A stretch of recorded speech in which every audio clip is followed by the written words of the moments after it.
No.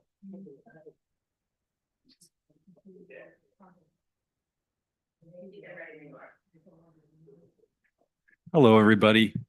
Call this meeting of the Shoreham Town Council to order. Today is Wednesday, April 2nd. It is 4 p.m. We have guests with us today from Interstate Navigation and really appreciate their coming on relatively short notice.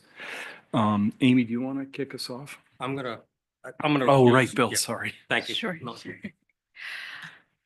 As most of the council knows, I had a conversation with Interstate, specifically Josh and Mike McElroy last week, that started around our discussion about increasing the landing fee and shifted to then the long-term relationship between the town and Interstate, as well as the Rhode Island Fast Ferry proceedings. And it became pretty clear pretty quickly that the right next step would be an open and direct conversation between Interstate and the town more broadly.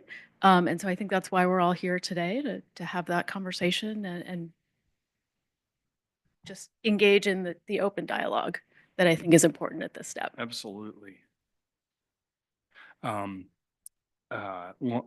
overdue, certainly. Really glad to have you guys here.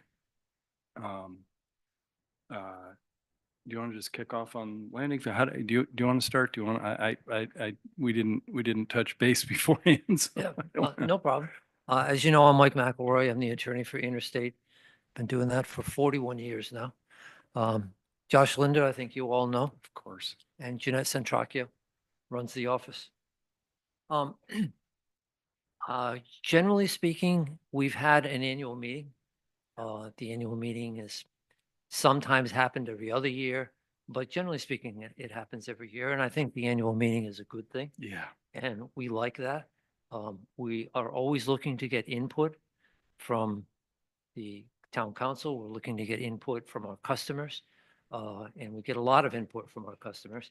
And it's based on that input that we get continuously throughout the year that we draw up the schedule and the other things that go into operating the business, which they've been doing since 1933.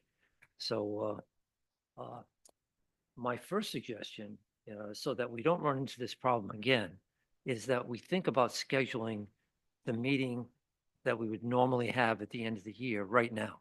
We're in Okay. 2025 Is already. that the best time of the year to do it, Mike? What? Jeanette, is that the best? Whatever works. Go ahead. Speak. No, I No, mean, it's great. It's just a discussion. It's not, whatever date we suggest is going to have pros and cons. right. So one of the drawbacks is that if we schedule, we normally tried to do it around about December, January. Okay. The problem with that is we've got to have the schedule drawn up by the end of the year. And so sometimes there was feedback that, well, you're coming here, you've already drawn the schedule up, what information can we provide to you? So that's why I was suggesting October, November, maybe pick 2 dates, maybe a date that we're shooting for and a backup date in case of bad weather. And then we can get the input of the town council and any members of the public that show up but as I said, we're getting that input year round. Yeah. When there's a problem, we're hearing about it right away from our customers. So I was going to suggest that we try to pick a date in October or November. That's great. Whether that's the best way to do it or not, I don't know. But we will still be in the process at that point in time of drawing up the schedule for that year. By the way, it's never clear to me that there is such a thing as a consensus schedule. I mean, I can only imagine how challenging it is to sort of Without Jeanette, to it would have be impossible. with all the balls that are in the air. And, my perfect schedule, shocker, is probably not Nancy's, and Nancy's perfect schedule is probably not Tristan's. I think that's the nature of the beast. So, Couldn't be more true. And Yeah. it's kind of like calculus. yeah. So I know. it's not easy to do, but we hope that we have been receptive to the input we've received over the years. We've made changes to the schedule to try to accommodate the needs of the various groups. We're now running, one of the main things that we were running into for many years that I came here is everybody wanted that two-boat day. And now we've got a two-boat day all the time. Mhm. So, you know, we've made schedules changes. Some of it costs us a little bit of extra money, but you know, we've done it and we're more than happy to hear input from you folks and from the public. Um, and you know, if you want to shoot us some potential dates for an October or November meeting, and again, I suggest a primary date and a backup date. Great. That's that's terrific. I think it's really valuable. I know in my brief tenure, I think we've only been able to schedule one, and I thought it was one of the more productive meetings since I've been on the council. It was Good. friendly and, you know, as it should be. Mhm. It was great. Um, so you know, the new schedule just got printed, I believe. I think it was distributed. What? I think it's at the ferry landing today, I believe. Oh, thank you, Jeanette. Appreciate it. And of course, it's been on the internet, but Yeah, you know, right. the hard copies are now printed. I have to say, I think the investments that the company has made in the internet and on this texting update idea have just been made things so much more user friendly for particularly for someone like me who even after 25 years still confuses the Point Judith times with the Black times. You don't do it anymore, Josh, do you? But I really, I just think that's been so valuable. And sort of even the kind of heads up texts are in some ways even more valuable than what's happening today. It's what might happen tomorrow. Yeah. Well, we're glad you like it. And, you know, it's something that was important to us. Again, these things are not necessarily easy to do and also not necessarily cheap. But, you know, we've made that commitment. We want to serve the island as best we possibly can. So, with regard to the landing fee, I have your check for 2024. It is $146,290. So um, I have no signatory authority. oh, no, you don't need signatory authority. That's just give it to Amy and get it deposited. And I'd just like to point out that that's a roughly $150,000 is something you can kind of count on year to year. Mhm. I looked at the last 6 years, and 2019 was 145,000. 2020, of course, was COVID, Right. way down. Yeah. So it was 109. Yeah. But then in 21, it was 155, in 22, 155, 23, 141, 24, 146. So that general area, It's all you know, that. if you look at the last 4 years, you know, we've turned over roughly $600,000. If you look at the last 35 years, we've turned over something like $4 million. Mhm. So it's a significant payment to the town, and it comes from our customers. And of course, it gets added to the rate. And you know, my personal feeling is that at 50 cents on your end, another 50 cents on the Narragansett end, you know, it's not that big a deal. Right. Where it becomes a bigger deal, I think, is with I was listening to your meeting on the YouTube, and $1.75 is way too much. Okay. Think of the impact of that. I mean, that's going from 50 cents to $1.75. It's a significant increase. And the next thing that's going to happen is the town of Narragansett is going to want to match it, as they did with this fee. And so it'll be $1.75 at Narragansett. So you're talking about landing fees for both sides that would equal $3.50.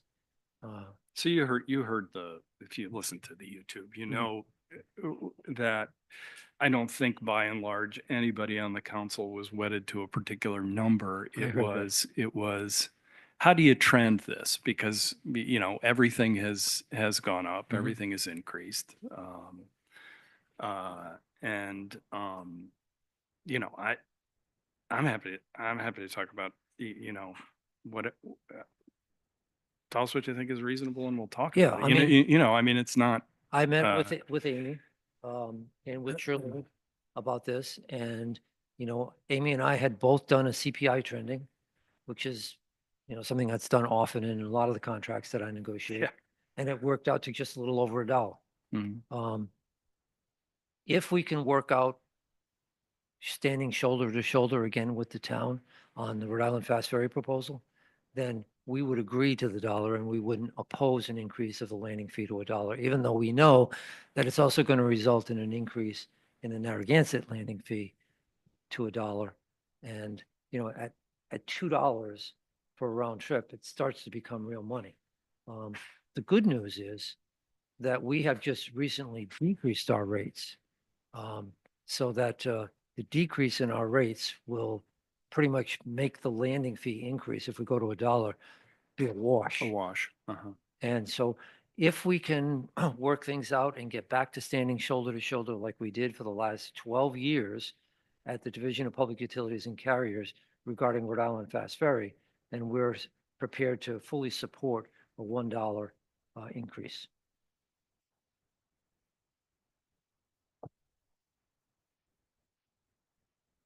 Have you already, by the way, could I ask you, have you already submitted it to the legislature or is that still in process? We just did that, resolution, was it last Thursday? Yeah. Wednesday or Thursday of last week. So that's should have just said, I don't know. Yeah. Yeah. Okay. So, I mean, it can always be amended. Oh, Right. yeah. I'm down. Absolutely. These things are always a negotiation. So, but that's what we say. We think it's fair to increase it based on the CPI. Questions about that? No, I'd just like to point out too, when you say that everything's going up, Interstate hasn't had a rate increase that we've had to deal with since what, 2013? 12, I'm not 2013. Yeah, 13, yeah. yeah. Which is a And- positive on their side. I And there's a think. reason for that. I'm glad you brought that up. The reason for that is Interstate's high-speed ferry, the Athena. There's a reason why all the previous iterations of this council have been shoulder to shoulder with Interstate in opposing the Rhode Island Fast Ferry proposal from Quonset. And the reason for that is that the Athena makes money for Interstate. It makes a healthy profit each and every year. The traditional ferry, the Lifeline ferry that runs all year round, loses money every single year.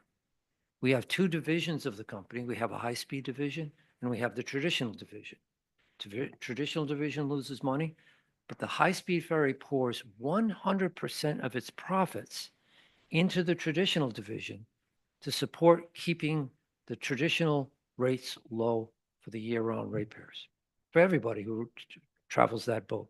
So, for example, if we make $1 million in a particular year, and we've had, if the high-speed ferry makes $1 million in a particular year, and that has happened, that profit gets carried over from an accounting basis into the traditional ferry. We had a study done by Professor Mazie, a PhD at the University of Rhode Island. He did a big survey. He wrote up a study and he determined that there would be a significant loss of ridership if the Rhode Island Fast Ferry started running out of Quonset Point. And of course, the significant loss of ridership translates to a significant loss of revenue and profit for the high-speed ferry. So if the high-speed ferry loses that $1 million profit, this is a hypothetical number, then that $1 million no longer goes over to the traditional side to help support the Lifeline rates. It goes into the pocket of the operator of Rhode Island Fast Ferry, who doesn't have any obligation whatsoever to transfer any money to support the traditional ferry operation or the Lifeline service. And so Is that a regulatory obligation? it's a regulatory obligation for us. Yeah, that's, I wasn't aware of The that. reason it came about when we originally proposed to start running the Athena, and there was concern about making too much profit, or actually, they were more concerned about the money they thought we were going to lose with the Athena. but we worked out an arrangement with the Division of Public Utilities and Carriers and approved by the commission that we would transfer 100% of the profits over to the traditional side to support the lifeline rates. And it's been that way ever since. That's why, for example, you've just gotten a $1 rate reduction. That $1 rate reduction, was it $2? $2. I think it'd be $1 in the summer. $2 and then $1 in the summer. That rate reduction came about because of the profits that Interstate made in the previous year. And those profits were 100% generated by the Athena. The bottom line is, if a competing high-speed ferry starts coming in from Quonset, traditional rates are going to go up significantly. And, you know, we've submitted this study to demonstrate that. And it's just common sense. If you lose your ridership, and that ridership is providing a subsidy to the lifeline rates, and it goes away, rates are going to have to be increased. And the increase would be significant. So that's why all the town councils before you have supported us in our fight. And where we stand right now in that fight is we had a hearing a week or two ago, I guess it was, on the objection that we filed to Rhode Island Fast Ferry's motion to reconsider the division's pulling of the certificate of public convenience and necessity. Rhode Island Fast Ferry was given a year after the conclusion of the case in order to satisfy all the conditions of the division's order. One of those conditions being establishing that you have a dock. And they did not do that within the 1 year as required. And after another few weeks had gone by, the division on its own, sua sponte, issued an order saying that their license was being pulled for failing to comply with the conditions. Rhode Island Fast Ferry asked the division to reconsider that, and we objected to that. And unfortunately for us, and I believe for the town decided to take no position. And the message in my mind that sent to the division is, okay, from the town, yes, we've been fighting against this because we believe this will adversely affect our high-speed rates. Our traditional rates. We don't want that to happen. We don't want Interstate to lose that money that subsidizes our traditional rates. So we're going to fight shoulder to shoulder with Interstate against this. That was the reasoning that they had. And now what's going on is when you send a letter over to the division and it says, we're not going to take any position, what it's saying is, we don't care if that high-speed ferry comes in. And I'm saying, I don't understand how the council could have turned 180 degrees around on this when it's pretty clear that that would be against the town's interests and against the interests of the ratepayers and the year-round lifeline service that we provide to the town. Interestingly, it is true that we lost at the division. You know, we fought their license and they got their license. And if you read the decision from the division and also from the Superior Court, that says why it is that they didn't buy that argument. It's for the exact reason I've been telling you. They said to Interstate, you don't have to worry about that because all you have to do is raise the rates. If you lose money to Rhode Island Fast Ferry, just raise your rates. And we've looked at the history of the rates, and every time you've gone in for a rate increase, you didn't always get all you looked for, but you got a rate increase. So the commission doesn't have any problem giving a rate increase. And so Interstate really doesn't have anything to complain about. If they start taking ridership away, you just go get a rate increase. But that overlooks the interests of the year-round ratepayers. We don't think that's fair. So what is currently happening is there was a hearing last week on Interstate's objection. The division indicated that it was concerned that Interstate no longer had standing, the right to be able to present that objection, because our intervention had been specifically limited. Let me back up. To get a certificate of public convenience and necessity for a new operation, you got to show two things. The first thing you have to show is that the public convenience and necessity requires the service. The second thing you have to show is that you're fit, willing, and able to provide that service. we were limited in our opposition to the public convenience and necessity issue. The fit, willing, and able issue was taken up by the town with us. And that issue goes to, are they fit, willing, and able? Do they have the facilities necessary to provide this service? And they've never had those facilities. They've never had a dock available to them, even though this has gone on since, I believe, 2013, when they started it. And we no longer have standing at our side, the town, saying, we don't want that ferry coming in because it will adversely affect our ratepayers. And it's, it looks like, my guess, I don't know, I don't want to make any predictions, but it looks like the Division of Public Utilities and Carriers may not accept our objection, where we said that they don't have any dock and they've been turned down by the Army Corps of Engineers and by the Coastal Resources Management Council multiple times. And you shouldn't reconsider the decision.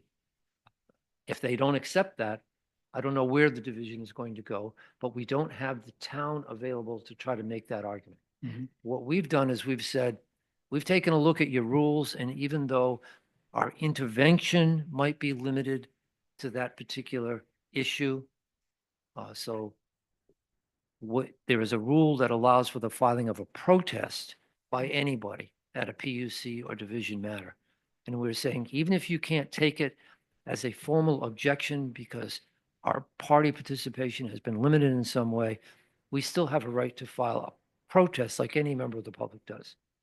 That's what the hearing was held on. Do we have that right? They gave us 3 weeks to file briefs as to whether or not we have that right. The 3 weeks expires on April 14th. Mhm. We have to have, both sides have to have their briefs in by that date. And so that's where it stands. What we would dearly love to see is for the town council to take the same positions that same position that all previous town councils have taken in the 12-year battle, and continue to stand shoulder to shoulder with us and notify the division that, yes, they are interested in continuing to participate, so they can argue the fit, willing, and able side that we can't argue. Gotcha. And, that's our hope. That's very helpful background and context. I appreciate it. You're welcome. Are there any questions? To the landing fee. Yeah. So, I mean, in the beginning, we had some arbitrary numbers until Amy sort of directed us a little bit better with real numbers. And so the $1.50 is actually lower than, what was your number, $1.62? 168 is what we 168, were sorry. looking at. Based on real numbers of where the money goes to, right? So I mean, I know you just handed us a check, but it's not like you're not paying us, that's a pass through. So that money was collected from riders. It's a user fee, basically, a tax on users. So, these are the same users that come here and deposit their garbage in the garbage cans and flush all the public toilets and, use our police resources and our rescue squad resources and, leave garbage on the side of the road for the road crew to pick up in the morning. And, so this is where the money goes to. Am I missing any of the places where the money goes? You've hit the highlights: rescue, medical center, Medical fire. center, right? So, I mean, that's where the landing fee money goes. But since we've never increased the money, we've never increased the landing fee in all these years.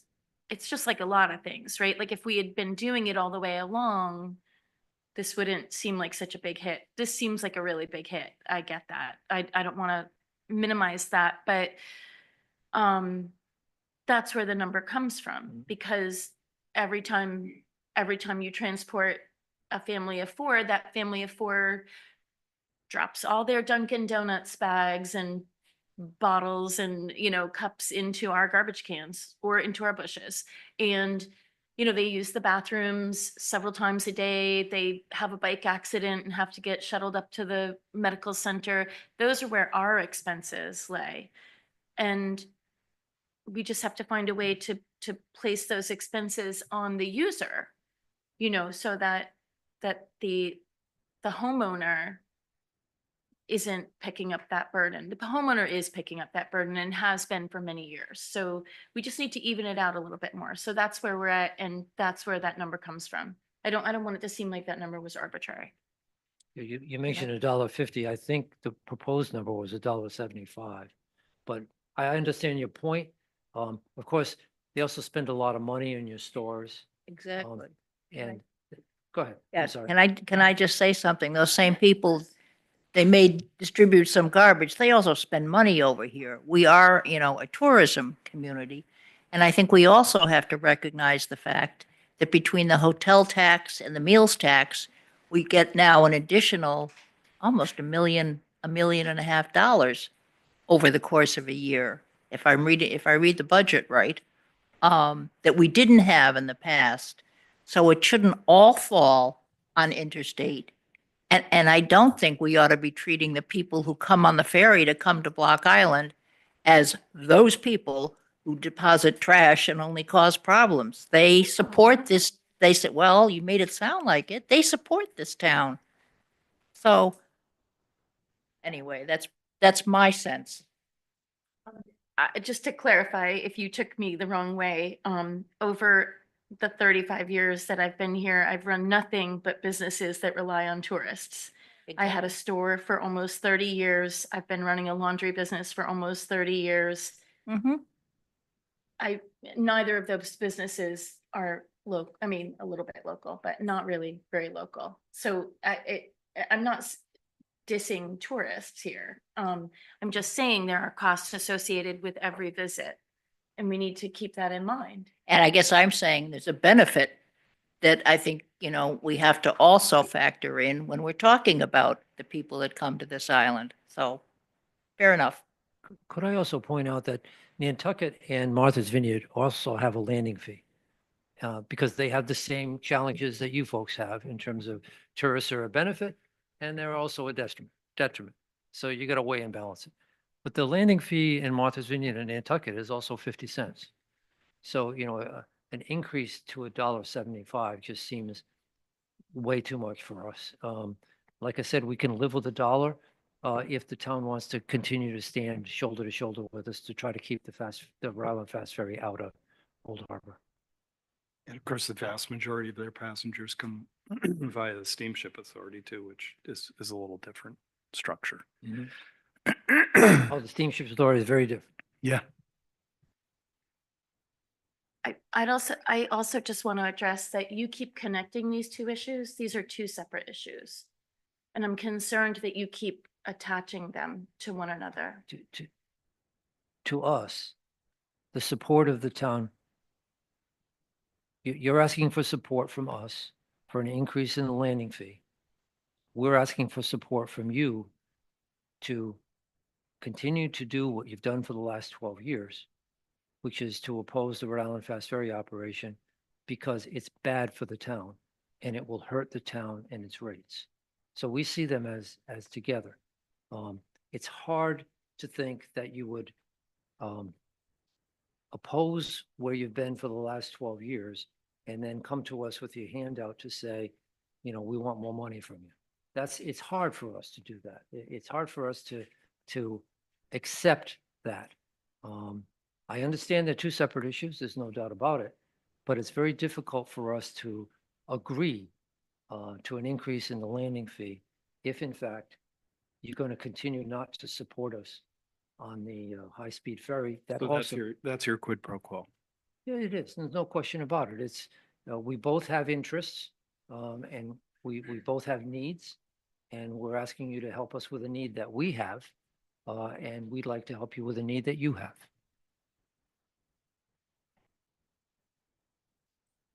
Right. Okay. You know, I've found over the years, in various places that history counts for something. And a lot of times, the older I get, I realize that people don't recognize the history behind something that happens. I really, I think that what you described today in the original case with the fast ferry had facts in there that a great many people now, this many years later, have either forgotten or were never aware of. And I think that's important when you look at this, because isolated, you may think one way, but when it's all tied together, those of us that were involved in it are very passionate about it. And we recognize the fact that in the course of those hearings, while the PUC kind of went through the hearing and ultimately gave the Fast Ferry the certificate, they did recognize the importance to this island of the traditional ferry. Because as part of the testimony in that hearing was that there has never been another ferry company who has come to us and offered to run a ferry to Block Island 365 days a year, 364 days a year. And that's critical for us, and that we need to protect. So, Yeah, I know, as we argued, and I don't want to get too much into the detail of it, but, and I believe it was Kim who brought it up at the last meeting. What Rhode Island Fast Ferry is doing by by seeking the opportunity to run only in the summertime from Quonset Point, is they're doing what economists call cream skimming. The easiest to serve passengers are those who walk on and walk off, and the most passenger traffic that you're going to get is going to be in July and August. It's indisputable. They say, okay, we'll run just in the summer. We're not going to take any freight. We're not going to take any trucks or cars. All we're going to do is take passengers back and forth, and we're only going to do it in the summertime. You're not going to support your Lifeline service at all. Not only that, we're going to take away from your Lifeline service the profits that your Athena high-speed ferry is currently pouring over there every year. And I just think that's wrong. And I was very pleased that the town has stood with us through all these years. You've spent significant legal fees. Kathy Marola is a good lawyer. She was a pleasure to work with. We filed virtually every objection in those last 12 years as joint objections between Interstate Navigation and the town of New Shore. We sat at the table shoulder to shoulder, and we argued those things shoulder to shoulder. We expended our legal fees. You expended your legal fees. And it was a very good relationship for very good reasons. And I just think that maybe those reasons either were not fully understood, or maybe we're losing sight of them a little bit.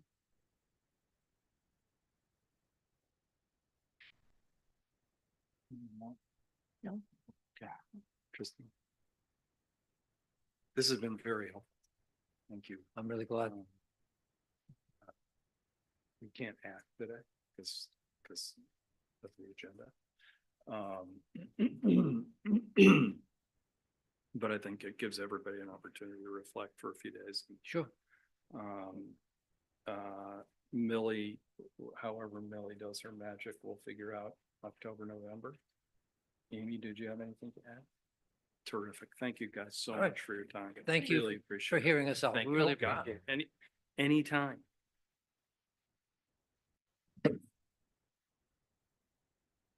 Thank you. Good to see you, Mike. Thank you. Yeah. See you, Josh. So long, Jeanette. Thank you, guys. No, I'm like, oh no. Hello, Mona. Are you cold?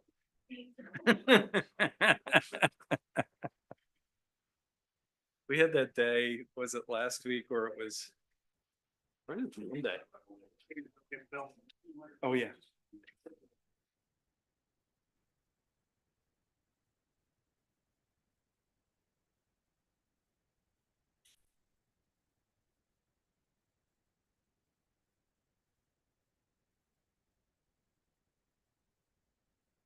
Kristen, he's back.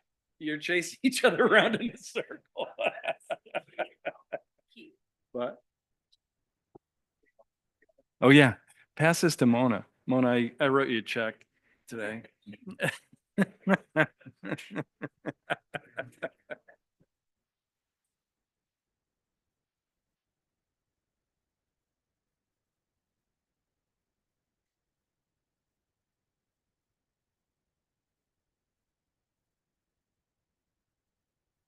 No, I don't know. I didn't pick it up truthfully. Amy, you want to start on deer? Sure. Deer next? And I'd love to start with deer by saying this is not intended to be a full-blown Right. conversation. Let me start there. Thank you. But more of a work session conversation following up on our DEM meeting at the end of February to make sure that as we think about the upcoming hunting season, we're taking action in between if we want to, rather than talking about it once a year and then getting there and saying, oh, we should have. 100%. So I know some people are anxious that it's even on an agenda, but that's the intention. And so just going sort of top to bottom in terms of deer counts, I would say we are still waiting on feedback from DEM about the flights that they have run. And so we'll bring that forward when we have it. Amy, can you, I know a lot, I didn't know that they did the flyover. Can you just explain that just so people know? I don't have enough information Oh. at my fingertips to do that, but when I do, I will share it. I understand the DM did do some type of flyover or? That is my very loose understanding, but I think we'll have more information to share Great. in the coming weeks. I hope the So. room is true. But the other thing we talked about in terms of counts was whether or not we wanted to start initiating that locally with the resources we have, either through the fire department and using their drone, or whether this seemed like a less of a priority, but because we're in budget season, whether we wanted to dedicate new resources towards that or focus on sort of an in-house solution. And so that is also on the table. Tristan, I'm going to pick on you a little bit. I don't know if you've had any conversations with fire about. I have not yet. Okay. It seems like an excellent time for a training exercise to use that piece of equipment. I was kind of hoping that we could get a date from the DEM, Okay. and that would help expedite the possible training with our drone. Okay. So Which do- it do we doesn't have sound a like- timeline on. when It it's doesn't gonna sound like those finalize are going to the line numbers, up. or- No. No. Um, Okay. Is that something that you and I can work on then? It is. To see how we can use those fire resources? Sure. That would So be just to fabulous. state the obvious, it seems like something that should be done before the leaves are on the trees, right? Right. So even if it's just sort of a practice run to see what those initial images look like. I think it would be helpful. I think it would be helpful if you got in touch with Terry Gray or whatever and said, we're contemplating doing this, but it would be nice if in advance or at the same time, we can get the information from you as to where you flew and what you found to compare. I also would have hoped that if they did do the flyover, that they would have reached out to us. Yeah. So, but you have nothing from DEM, correct?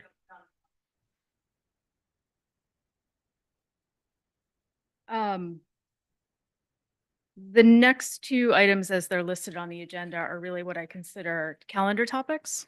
There's probably not too much to discuss on those today. We've set the 25-26 calendar and are sort of holding space and ideas for how we may shape that for the 26-27 agenda. When is that meeting normally? When we do that calendar? That calendar's set, has to be set in February. Yeah. So we won't. In be February, but discussing you it. can discuss this at, I mean, at any time it would probably be appropriate to be discussing that before that that last minute, if you're So planning maybe on any like changes. December, January. Yeah, that's Yeah. up, yeah, earlier would. Okay. Oh, yeah, please. Yeah, although I was surprised to see B and C weekend holiday hunting and expansion of the season on an agenda. I thought that we pretty well covered that when we had the meeting with when we were setting the calendar and, um, Yeah, I don't think there's too much to talk about those right now. yeah, well, I just don't want us to get, a ton of letters and calls again about, weekend hunting because I feel like we did that. Maybe I'm wrong. I thought as a council, we I sort mean, of. I'll give you my recollection, and it could be, there could be 5 different recollections. So, but, my recollection is that what we had consensus on is we need to do a good count before we Oh, start, absolutely. before we start establishing what other policies are. Whether that's an expanded hunting season, whether that's weekend hunting, because I think, as I said, the night we were talking about this, or the nights we were talking about this, for me, whether there are a lot of deer is totally anecdotal based upon whether when I drive into my driveway at 7 o'clock before the time change, there are 8 deer in my yard. That seems like, gosh, there are a lot of these damn deer. But I don't have any sense of how many there really are. I think there's a wide range of estimates, some from people who are out in the field hunting every day, some from people like me who just drive their Yeah. truck down Beacon Hill Road. And it would be great to have numbers. That's what I thought was sort of the main consensus point. And you're right, then there were more, the differing consensus points, because I thought we had sort of reached a consensus that weekend holiday hunting and expansion had nothing to do with the number of deer, and it was more about having to do with safety. And that feeling hadn't changed over the years, but, obviously you and I disagree, we could put it on again and once we get the count. Look, I'm open to it all. I just like some numbers. So I have to say that meeting, I wasn't at that meeting, and it was very difficult to listen to that meeting because the majority of people at the meeting were not using the microphone. So that's a problem. So I mean, I think I think we've all just agreed that weekend and holiday hunting may be on the agenda, but it's not really something where we need to discuss right now. I would like to talk though about the bounty amounts because the last several years we've run out of that money. Byra has been really generous in bumping that number up so that the hunters could get paid. But we have a very small number of hunters that, 2 things, a small number of hunters that are eligible to collect it, right? Because my understanding is you have to be a local hunter to collect the tail fee. And the other issue would be that we run out of the money.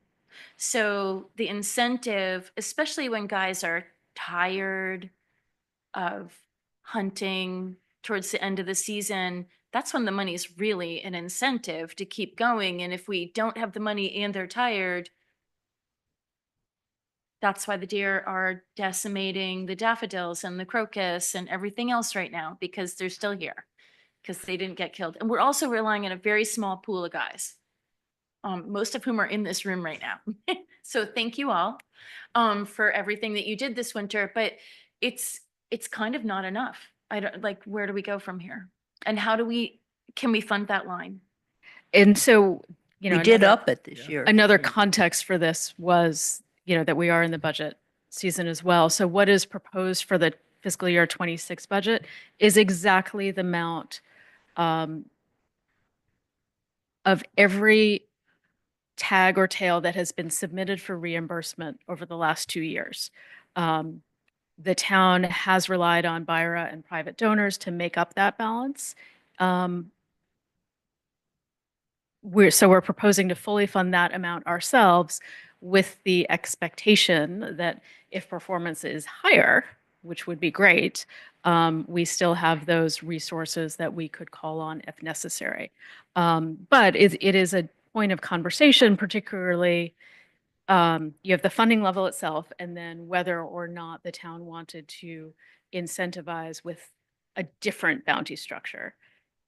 And if that were the case, is it within the available pot, or do we need to expand that pot? So that's why there is a little time sensitivity around this as well. If the town wanted to fund more in that deer line, we need to make that decision in the next few weeks. Amy, how much did the buyer contribute last year? You give me a minute, Or I'll call it up. it's not just buyer that we had. This year, it was a few thousand. I'll pull up the actual amount. Last year, I believe it was closer to 10. Okay. That was funded by outside sources. So is our hope if we have the 35, which is an increase that we put to it, and we get halfway through the hunting season, we're like, oh, we're burning through this because either we made the changes or what they're doing, that we might be able to tap into some private donations to expand over the 35? Correct. We can't promise that those donations would come through, but they have in the past. And like I said, we believe that we are able to pay everything that was submitted for this year. Now, if people aren't submitting, they can't deal with that, but everything that was out there to be reimbursed. And we potentially could ask for the donations. If we exceed, we would tap into it. If we didn't, we like say with buyer, if they would buyer said, hey, listen, we would commit for $4,000 if you exceed your 35, that type of thing. So, so we When- have a little better before we get to the point that we've run out of money. Yes, and when the Deer Tail program was initially established back in around 2015, that's how that was done. So a large number of donations were received with the expectation that they would be paid out over several years. And so we had a dedicated reserve purely for deer tails that could only be used for that purpose. And eventually, I believe it was 3 years ago, that was finally unwound and all of those donations were expended, so that was subsidizing the number that we see in the town budget for quite some time. But yes, we can take those donations prospectively.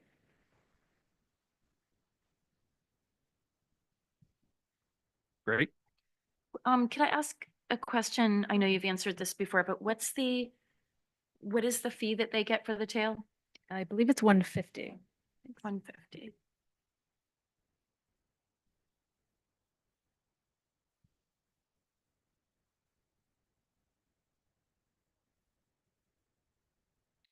I'm glad that we're not getting too in the weeds on this here, but I think it is good that, listen, we all get to the point with deer, everyone's pulling their hair out. But I think that we need a placeholder as we go down the line, because otherwise it creeps up on us quick. does. And something simple as this, like I said, I'm glad we're not going to find the weeds, but I think out of this, the fact that people realize we're trying to do additional funding for the deer tail program, and then also that we're trying to stay on top of this, the deer count. So, I think it would be helpful as we're thinking about these things going forward and into the fall. And maybe even maybe it's more important now actually, but this is sort of the classic on a micro level government incentive problem, right? How little can the incentive be to incent the behavior, or how much could the incentive be to, how much should it be to incent different behavior? So it would be helpful, I think, to get a read from some of the people who are most active, like, if you were designing, if you were, I'm not saying we're inclined to redesign, but if you were going to redesign this program, what would it look like? And maybe the program we have is fabulous. I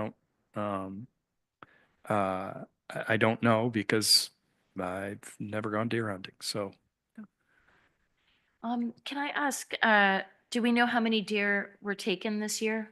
Whether they were both like, Oh. so I'm wondering how many deer were That's at taken some point. by local hunters who were reimbursed, but also do we know how many were taken by 208. foreign hunters? I don't have that off the top of my head, but we can get it. Do you know? Oh, Oh, come on up, Chris. Yeah. Yeah. sure. Just make sure you punch the green light as always. Thanks. We don't punch it. Turn it on. Great. Thanks. Is it, wait a minute. Okay, all right, thank you. The numbers roughly, 294 deer taken. That was of February 10th. And around 225 were local hunters. Not all those were. Um, how many did you say were local?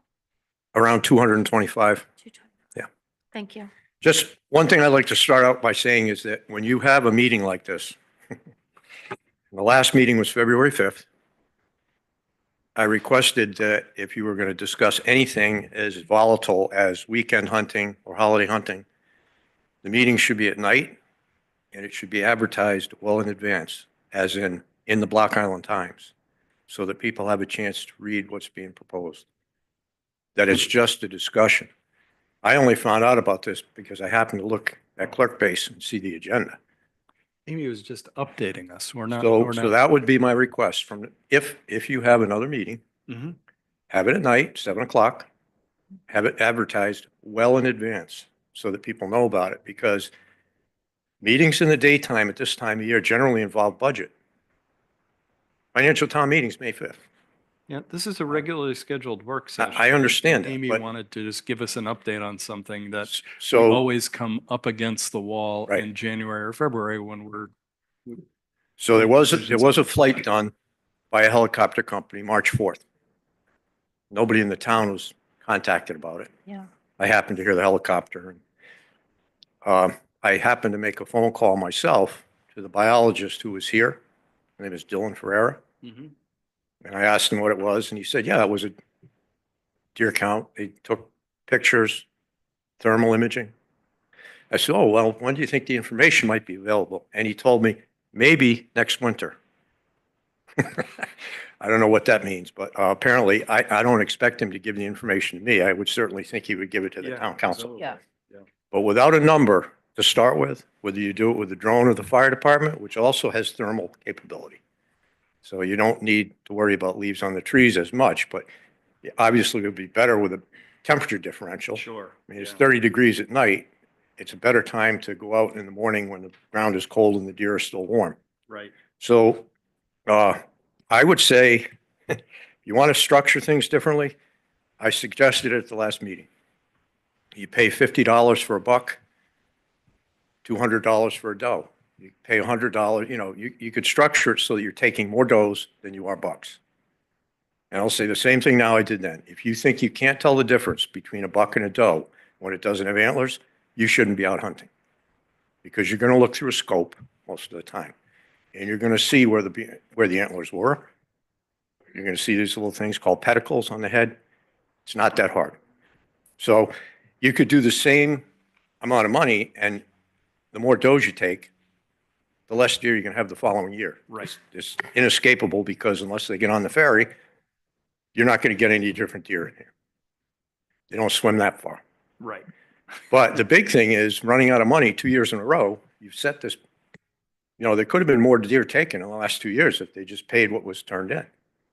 But if someone shoots 50 deer and they only get paid for 25, why would they go out and shoot 50 deer the next year? Mm-hmm. And then if on top of it, if you don't get reimbursed for your tags, deer tags are $12.50 a piece. If you only shoot 5 deer, not a big deal. If you shoot 55 deer, that adds up to money. Sure. The ammunition is expensive. And, so it all adds up.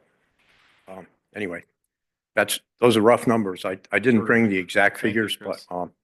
I think you could do a lot more with the money that you have if you just change the structure of the bounty. But that could be done after you get a count of the number of deer. Yep. Thank you. Terrific. Thank you. Keith, I'm Amy, ready to is, move on. Sorry. go ahead. Is is reimbursing for the deer tag something that's within our purview, or is that a DEM issue? No, that's us. Okay. Yep. Molly, you brought up a good point. I think when you did the quick math, so basically 35,000, it's going to be somewhere around 230 deer at at 150 a deer. So so from the numbers there, I was thinking it was more than that. I just didn't do the math real I know. quick, but it's so I think the financial aspect is a question whether we can either get some additional donations or do we want to go a little higher as we get through our budget. So. Right. Right. I think the last two fall in that same category of there's nothing to discuss or take action on today. Yeah, just part of the ongoing conversation.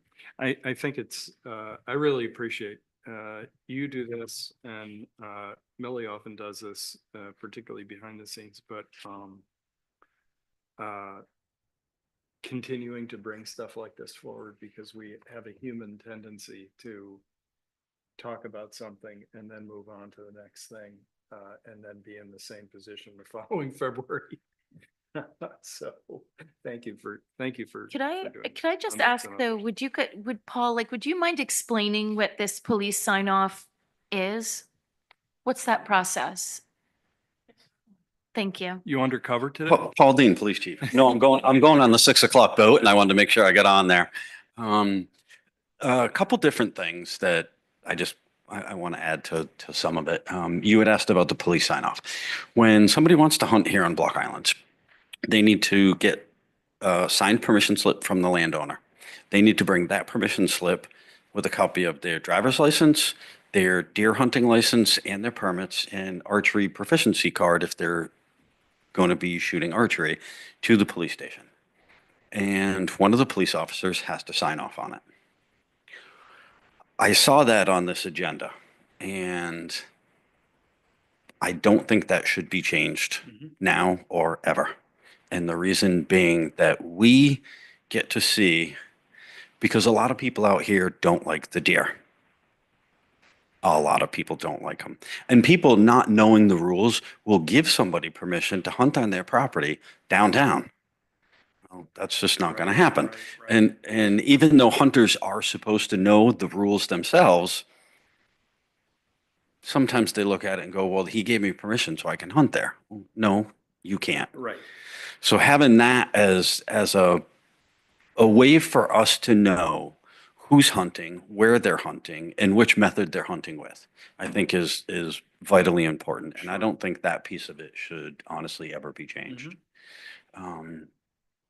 You know, it's a little more, it's more stringent than what you do on the mainland. You go to the mainland, you get written permission from a property owner, you go hunt their property.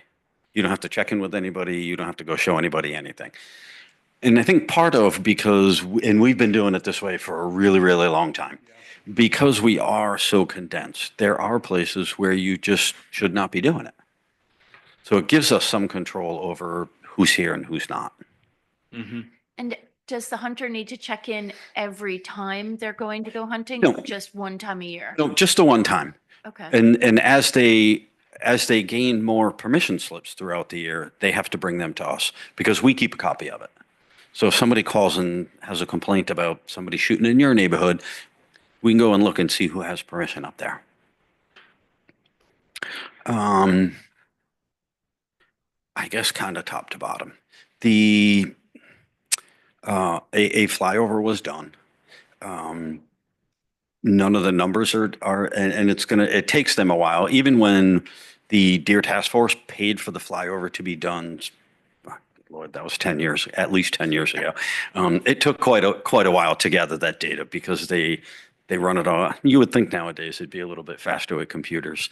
But I did reach out to Dylan and he said they definitely did one.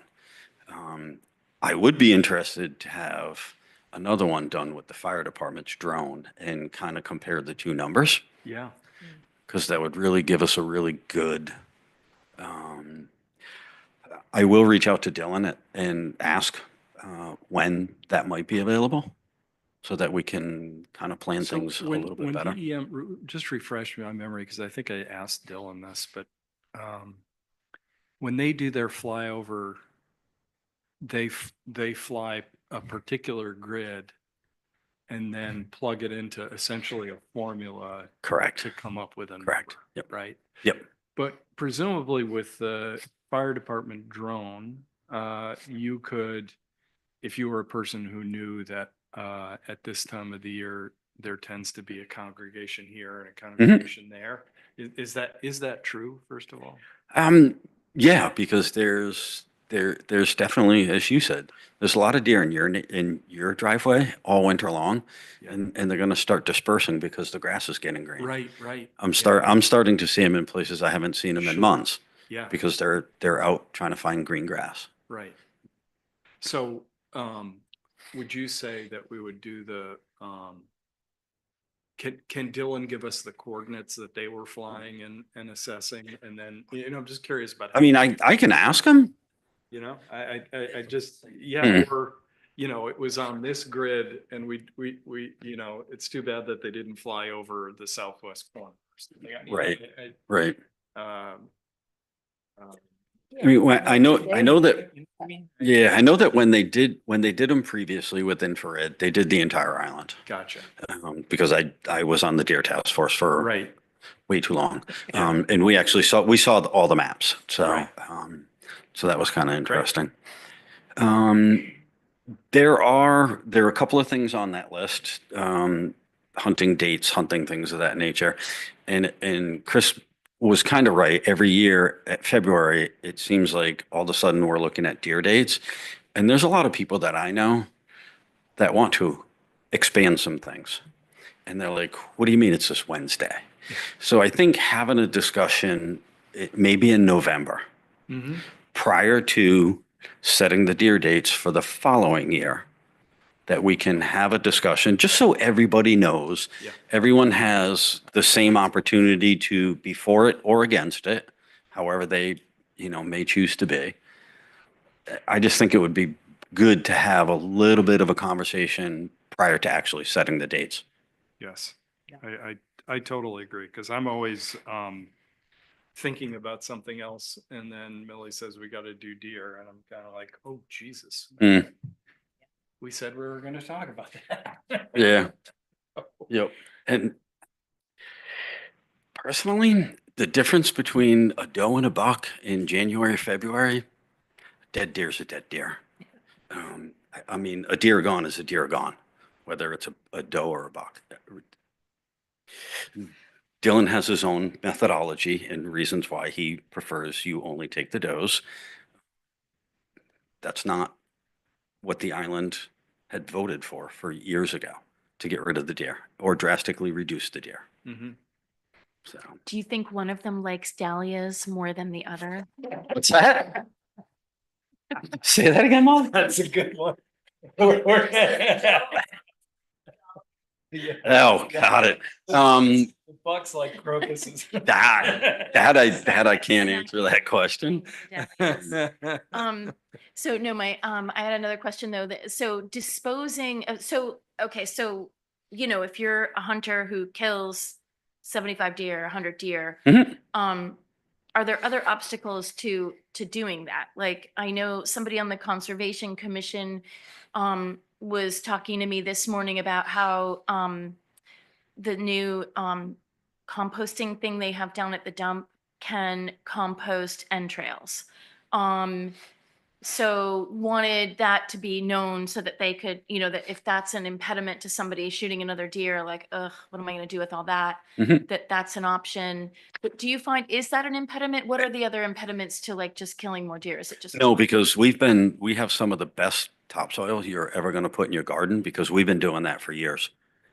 Mixing the entrails with wood chips. The only thing we take to the dump are heads and forelegs. The transfer station will take everything. So it's not really an impediment. All you need to do is bag it up and bring it down there, and they will toss it in the compactor. If they're going to start mixing it with their compost, I think that's an even better idea. How they're going to split that up, that's interesting. kind of That up to company Sean.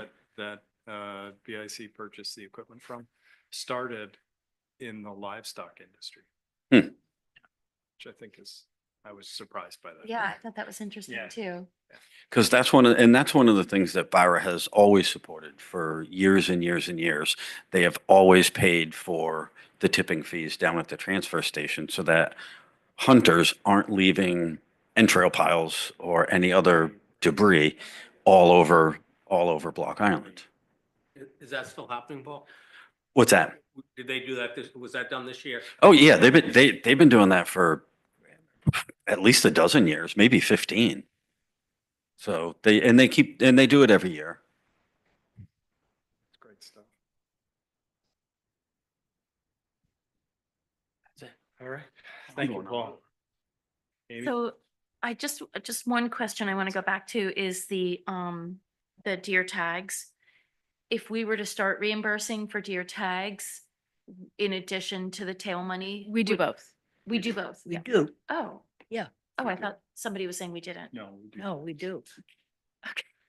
I was gonna say Back again. 2 years ago, we did run out of money and some tags were not reimbursed. Okay.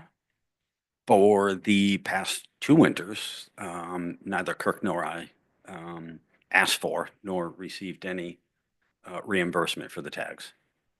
And at $13 a piece, 100 of them gets expensive. But let me ask one more kind of stupid question that I like maybe. So buck, doe, I mean, are you actually turning in a tail? What's Like- that?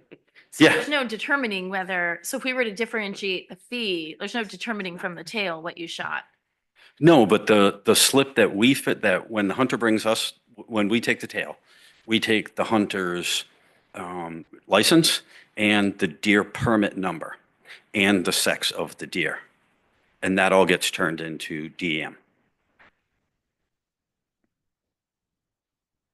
Okay, but I mean, for reimbursement purposes, We get that information. but then if a doe was more money, wouldn't you just say all of them were does, whether they were bucks or does? When you get into late December, when the deer drop their antlers, and then all of January, February, none of the deer have any antlers whatsoever. And everybody shoots antlerless deer in January and February. So, Okay. So Millie, they don't just drop off a bloody tail on your desk.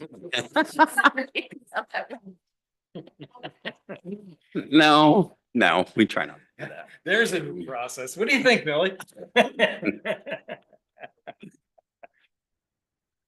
Paul, does the police, do you still run a check station yourself? Yeah, yeah, that's where they all do it That's from. where they That's do- how, yeah. that's how all this gets recorded. That's, yeah. Um, That's what I thought. all of the hunters, they do all of the tail reimbursement stuff through the police department. Right. And that's why I was saying the forms that we fill out originated way back when DEM used to do the deer tag station. Excuse me. So we take the hunter's name, mailing address, the sex, their license number, the deer tag number, because each individual tag has an individual number tied to it. And Allison down there in finance is really good because she puts the deer tag number right on the check. And she has a running tally. So you can never mess up and do, and you can't get anything past her. I'm just gonna say that. That's Yeah. how we've always done it. That's what I And thought. again, it's a system that's worked really well. And I don't want to change that either. Right. Right. Thank you, Paul. You're welcome. Amy, did you have a question? Yeah, Um, I'm not too comfortable up here, but here we go. You'll be great. Sorry? You'll be great. I get stage fright. So there are a couple of things on my mind. First of all, I'm a farmer here. And I have just been installing a very expensive fence because for the last 2 years, I've lost a lot of money because of the deer. So hopefully that will help. But what's more important to me is that I have had for years chronic Lyme. And I'm dealing with it with antibiotics. I've done a month of oral. I'm doing another month of oral. Then I go to IV. It's gotten into my brain. And I always used to say, yeah, sure, no big deal. I got Lyme and I'm fine, but I am not fine. I'm very sick from it. I thought Dylan's presentation was really good. The fact that we are waiting for numbers, the numbers will be obsolete by the time breeding season's over. So I don't know why we aren't jumping on this now. Dylan's point of go after the does, I understand that. My feeling is I disagree with you actually, Chris, because if you've got a deer in your scope and you just realize all of a sudden it had antlers, you're going to let it go and go after the deer? It doesn't make any sense. We're trying to cull the deer. And a deer is a deer, as far as I'm concerned. I have so many deer, it's crazy. I do have somebody who hunts on my property. They use a bow, what would you call it? Crossbow, I believe. And we've taken a few. I am actually for experimenting with weekend hunting on private property with a bow. DEM, Dylan said there are two ways to start reducing the herd. One, go after the does. Secondly, what did he say? Oh, weekend hunting. That was on his list. Don't quote me, I may be wrong, but that's what I understand. Nobody's happy about that. I love animals. This is a very sad situation. It makes me cry to kill anything. You know, I pick up earthworms and put them back in the garden. But we're in this predicament, and my feeling is we have to do something a little more radical than what we're talking about. And what are we going to do? We're going to wait another year to talk about it? I don't know. I think, I'm sure Amy has already thought of this, but it strikes me that Terry might be responsive to accelerating the data. You know, because if it really takes a year, that's a little bit. Like I said, we've reached out and seems we are extreme. going to be a little bit more Great. persuasive. Amy, was there anything else you wanted to do on? Yeah, I just, again, you want to know how many deer there are. All I say is there are too many. Mhm. So I don't know that it matters how many deer there are. Right now, they're pregnant and they're going to have two. And you saw the pyramid that Dylan, Yeah. we don't have a lot of time to wait on this. Yeah. And there are two things we have to do: kill more does, kill more deer is on my list. But we have to experiment at least with a little weekend hunting. Experiment, not say, okay, let's do it, and not, invite everybody and their, brother to come over. Let's experiment with it. Let's have maybe our guys go out on weekends and see what the numbers are. Bow only, if shotguns, are a problem. But let's take a step. Let's take a step, one way or another. Thank you, Amy. We really have to do I something. hope you're. Yeah. I hope it. I'm not happy about that. Hey, Chris.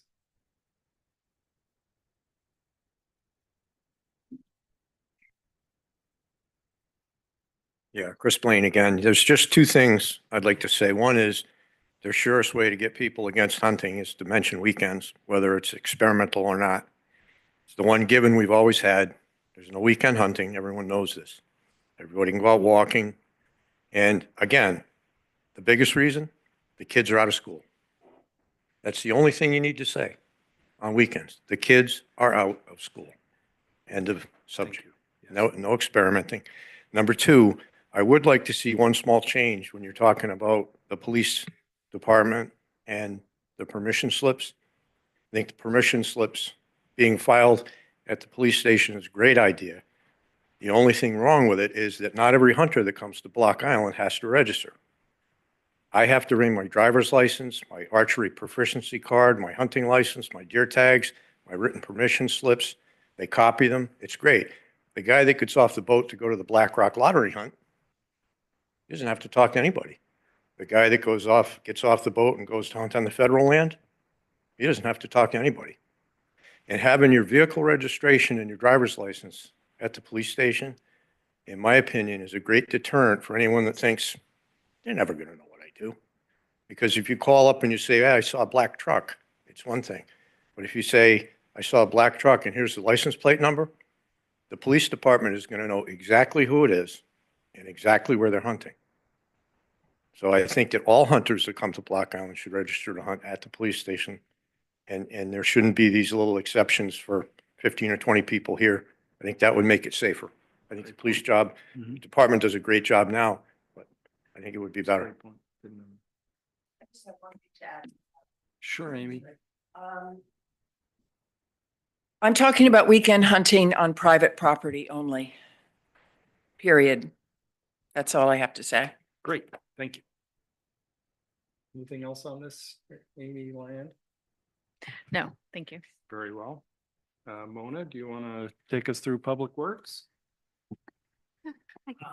How are you, Mona? Good. I've missed you. Thank you. Missed you guys too.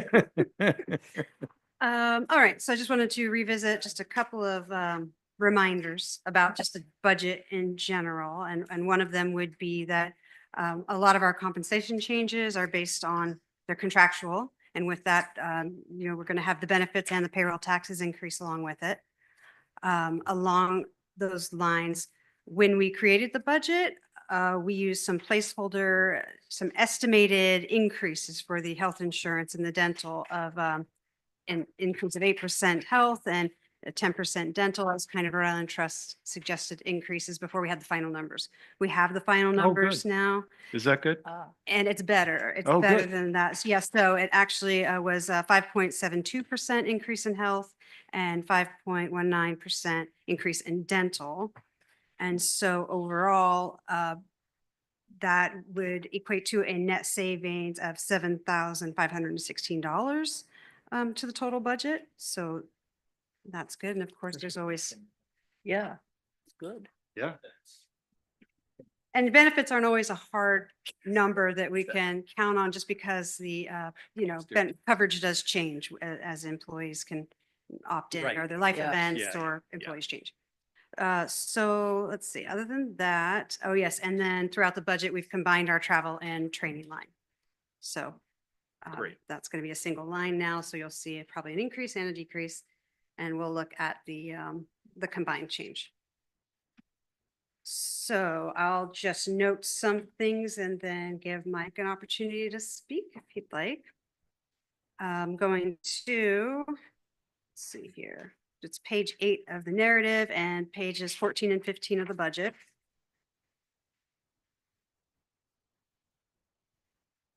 And we're going to see the first several lines are going to be wages. So again, back to those contractual increases. No change in our estimated costs of custodial services. We've got just based on a historical average, we adjusted the consultant line, consultant engineering line. Just adjusted that down a bit. When we look at our training and travel line, again, one used to be training, the other one used to be travel. We shifted that and there's a slight increase of about $1,500 just based on, what we were seeing historically for those items, particularly the travel.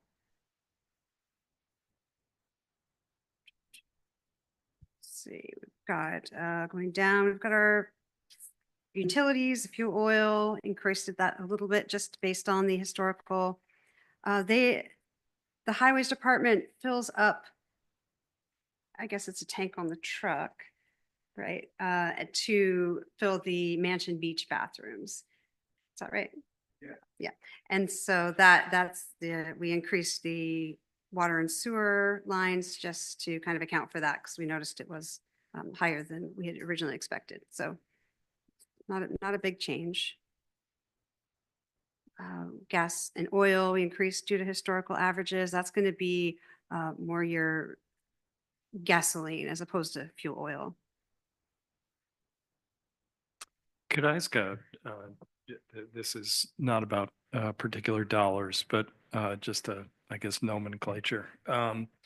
Is Thomas property, does that include the town manager's house now for these purposes? Or Yes. do we have different kind of No, the Thomas pocket for- property expense line does include the town manager's Gotcha. house. Yes. Now, what's going to change is that the house is occupied and depending on the contract, the costs are often shifted towards the. Sure. occupant. Yeah. No, I just wasn't sure whether, how we were accounting.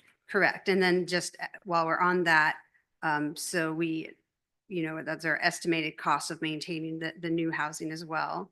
And then we're going to see an offset over on the revenue side, by our budgeted rent. Right. Yeah. Yep. Mona, can I ask you, on the Thomas property, we have recommended under the Thomas property, $30,000. I mean, those are brand new buildings. How do you arrive at $30,000 expected? We're going to have to see how it goes throughout the year, but a lot of that has to do with, that would be mowing and all the utilities.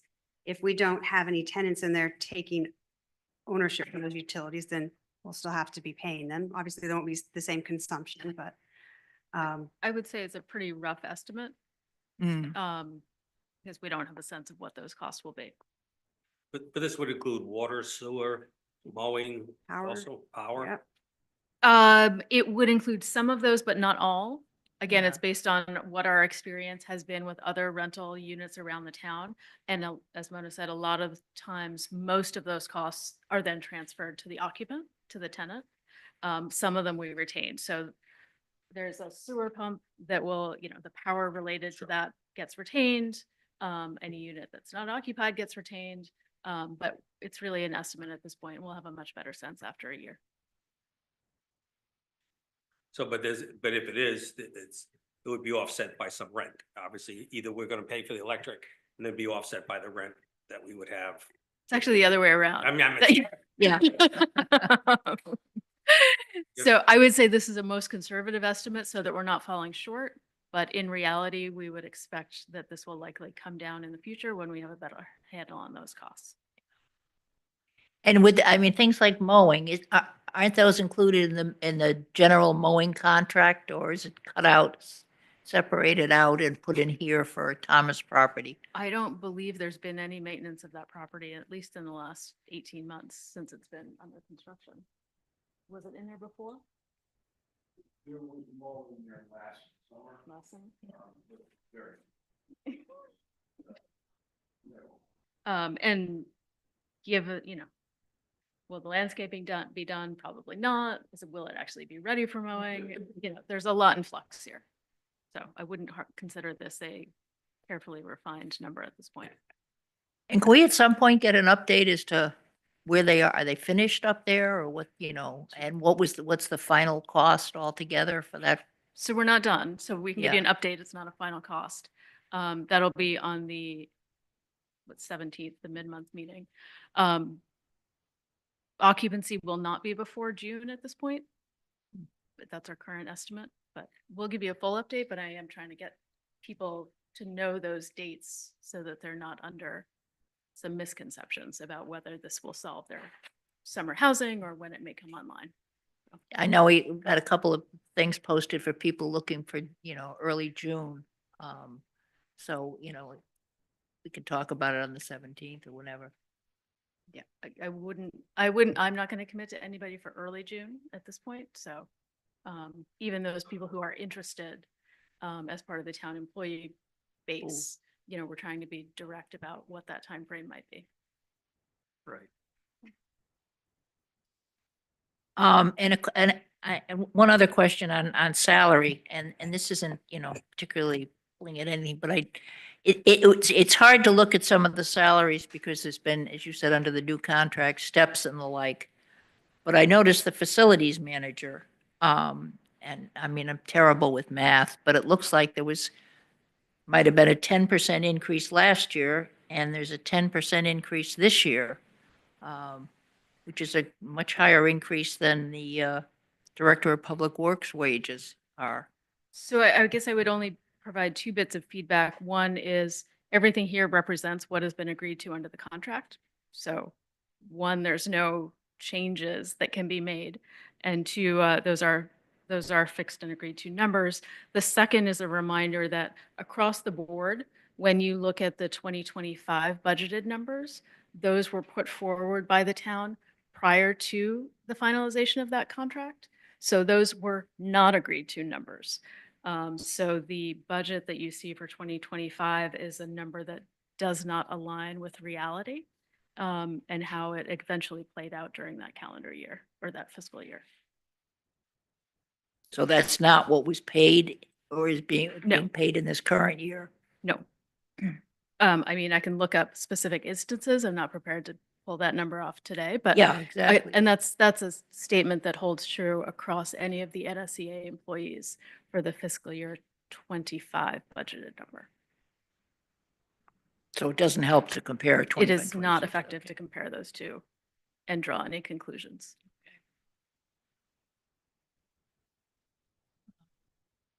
All right, we just moved 2 lines above that. We have the $10,000 increase to equipment. And so we just started with the original fiscal year 25 budget, and we have added, at Mike's request, a snow clearing, a sidewalk clearing machine at approximately 25,000, and he can speak more to that when he talks. Go ahead. Hello, Mike.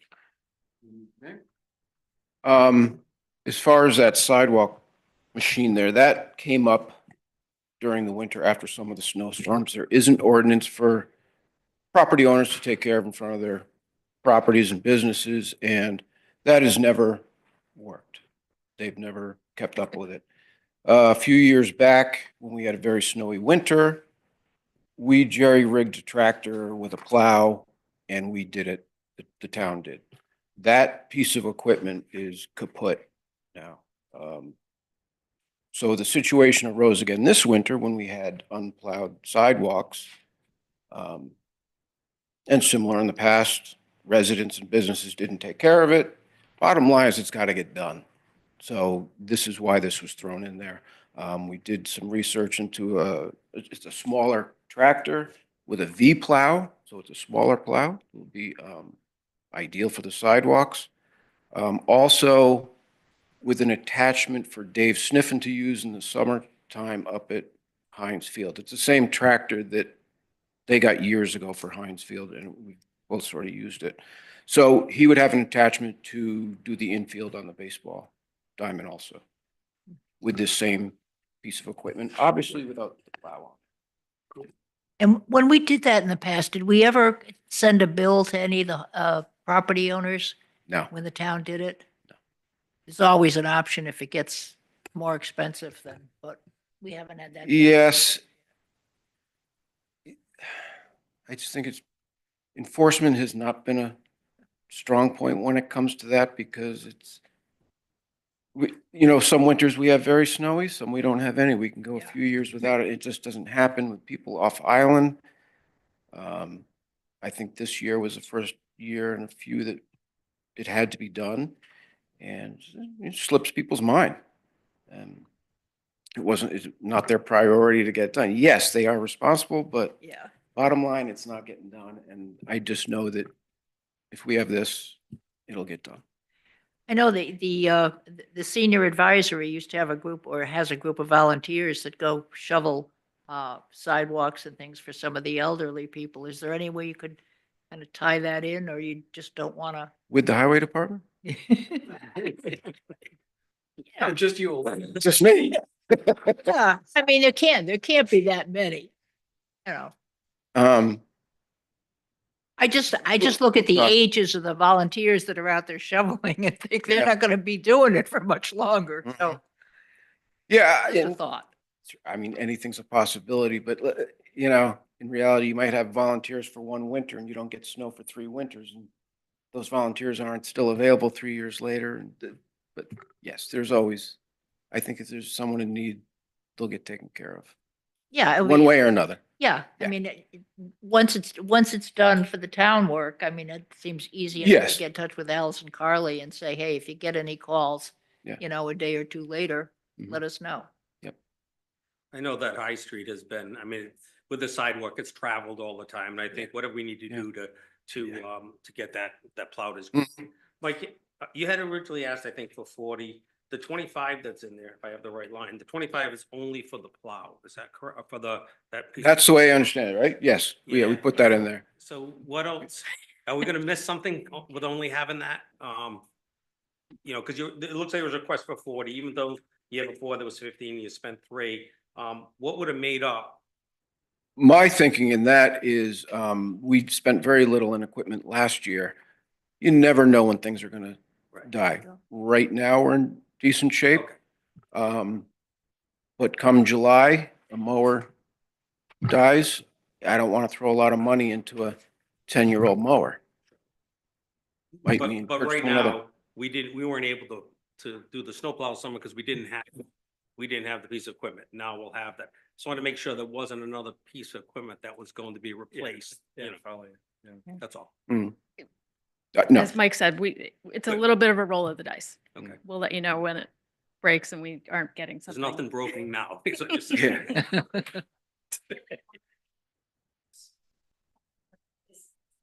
But it's still up. Is that because we're getting more abandoned cars or?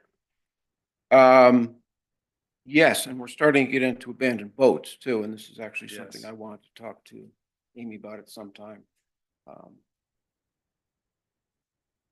And maybe have that line abandoned cars and boats. You're specific to abandoned boats on land. Which On is land. different than. Yes, No, right? Like Yeah. if the abandoned boat is on land, is that your problem or the harbor master's problem? we work together to try and get the correct person to take care of it. That doesn't always work. But the bottom You- line is gotta get taken care of. Do people leave boats like on town property? Every year, Really? every year. Town and state property, and within the right of ways, for the most part. And it wasn't only So abandoned, Mike. interesting. I didn't realize that. Mm. I'm sorry. It wasn't only abandoned, there was also some boats that had washed up and, Kate made that push for everything to be insured. When Right. it was washed up and we were able to go with the insurance, which was great, but not only abandoned, but boats that have just been washed on the Yeah. beach and people don't have insurance and there's nothing to go after because they don't have Mhm. anything. So that's another. I believe the two that are in the harbor now that are sunk are insured. They- Yeah, Yes. that's From what I you- understand, they are. Yeah. It's Yeah. of the 3, 2 are insured and one we Right. will push through the DEM abandoned boat program. So when there's like sunfishes and the like down at Andy's Way and you have to remove them at a certain point in time, Mhm. if they're still there, does that fall on you or the harbors? It has been harbors, Harbors? yeah. Okay. And then harbors, from what I understand, I think they hold them down the Coast Guard Guard station for a station. period of time. Yeah. Yeah. Okay. There's a nice selection for you. See if you're looking for. new It's always been yeah. There's one other line that I want to call your attention to in Public Works Department. And this is partially on behalf of Jim Jeremia, but the landfill slope, which is page 14, second line from the bottom. We do have $66,000 of prior year funding available, but as a condition of the CRMC assent that was heard last week, we will need to be funding on an annual basis towards we'll use this phrase sinking fund, even though that's not quite how it's structured, but an ongoing investment towards eventual repairs that need to be done there. If we can find any dollars to put towards it in the 26 budget, it would be a sign of good faith towards CRMC either way, just know that in future years, we need to continue to be putting dollars. Do you need Aside. some sort of a formal statement from us, or just are you comfortable? We've made the presentation so far, and that seems to have stuck. But I want to be really It makes clear sense to me to say that all the time. about what our commitments are going forward. What's the dollar, I missed, what was the dollar amount that you would feel comfortable with that showed a good faith? There's not a dollar amount. So you can see the $70,000 has been our target for each year, but the actual scope of work and cost is not known at this point. And so it's really putting aside dollars on an annual basis so that we can do a critical mass of work, which could be $200,000, it could be $800,000, depending on what we choose to tackle at any given moment. So it's not gonna be the type of thing where you put 50,000 in and that'll be used. This is basically like almost like a sinking fund where we will, until we get to what that number is. Until we get to a certain threshold. Yep. And we did, when we had the money that came in for the utility district that was going towards debt service. Mhm. It seems to me, weren't you able to kind of hold that someplace and use it? Can we do something like that? They don't call it a sinking fund, So but that's a debt service reserve fund, which is similar in concept, but a little bit different. So we are able to do this from an accounting standpoint by making that encumbrance at each year end. So if you remember the last meeting in June of every June. year, the council sets aside Yeah. any dollars that were budgeted for in the current year but haven't been expended. So it's an exercise we go through. yeah.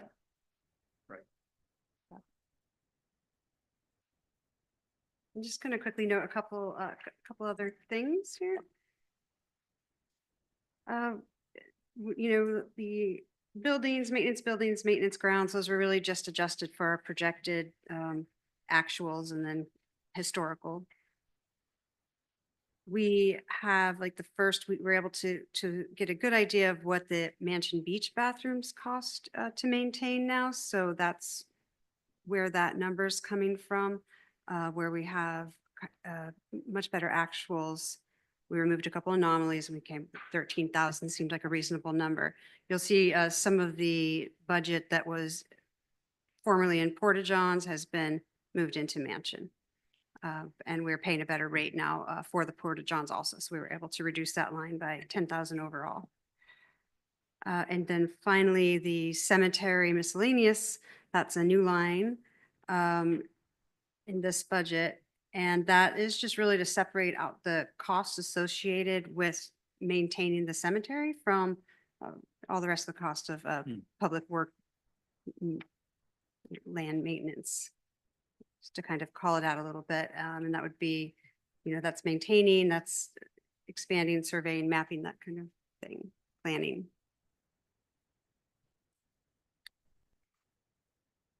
And if I could just ask, is the mansion maintenance, is that cleaning and pump out? Yes.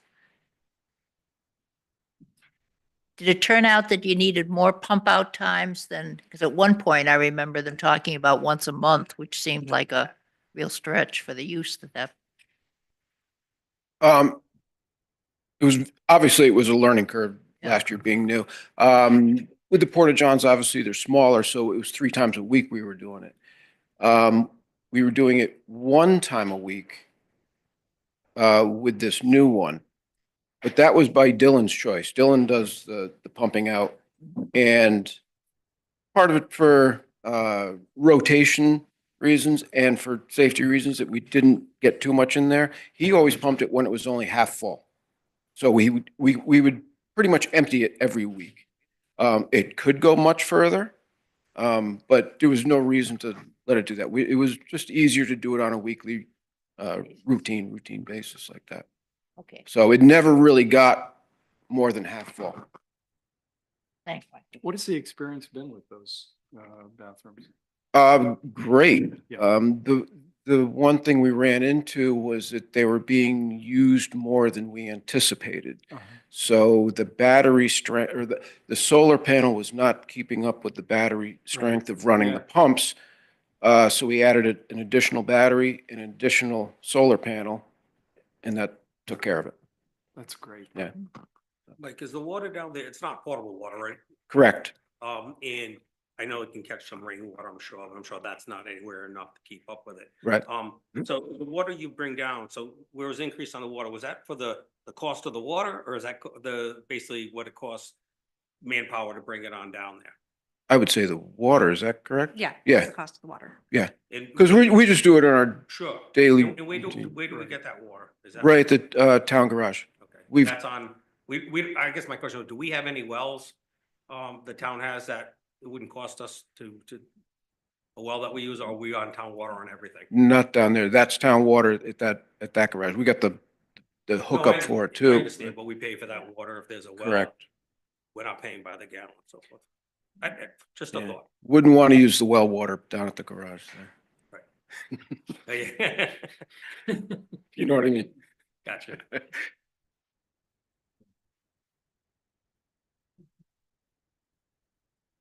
Anything else regarding public? Any other works? questions for?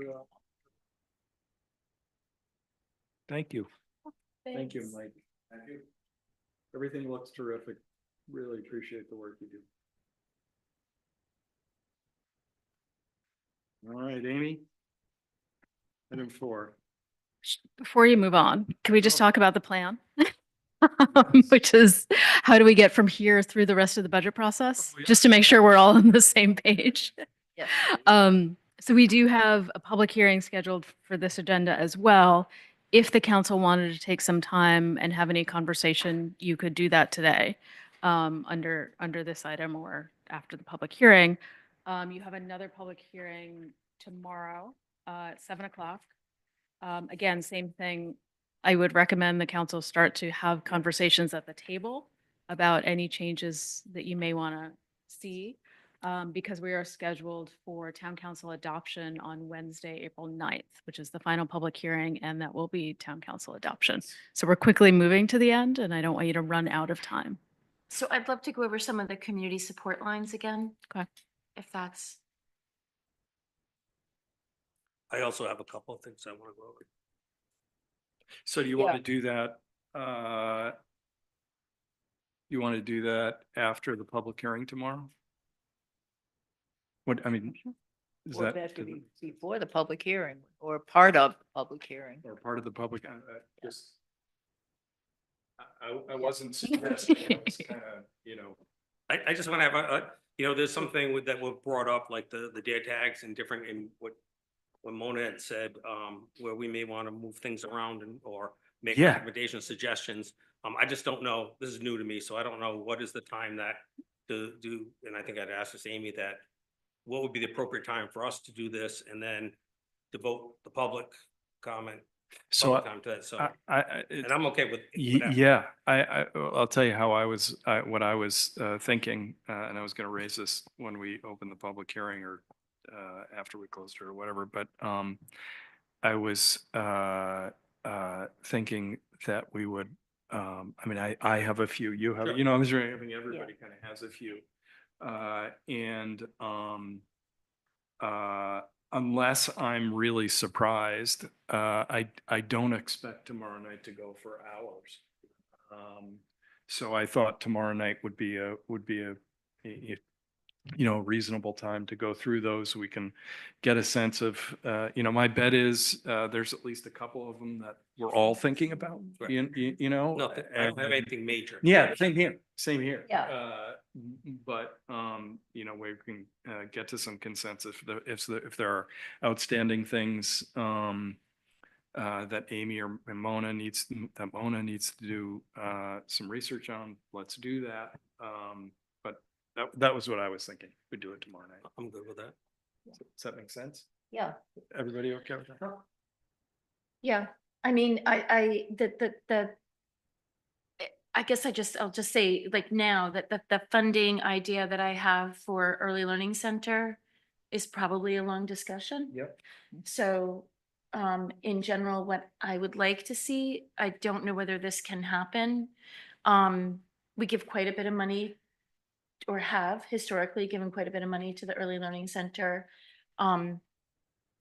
More than $30,000 more than what they bring in on their own fees. Not suggesting we reduce it, not suggesting we increase it, but I'm wondering whether we could restructure it so that it creates more of a benefit for our union members. So that it becomes something that, we all know through the union negotiating process that we just did, that our town employees are paid less than employees in other towns doing the same job. So, a dispatcher in the town of New Shoreham makes less money than per hour than comparable, the comparable position in all the other towns actually that we studied. We had a whole study on this. Road crew, aides at the school, this would be all of our union employees I'm talking about.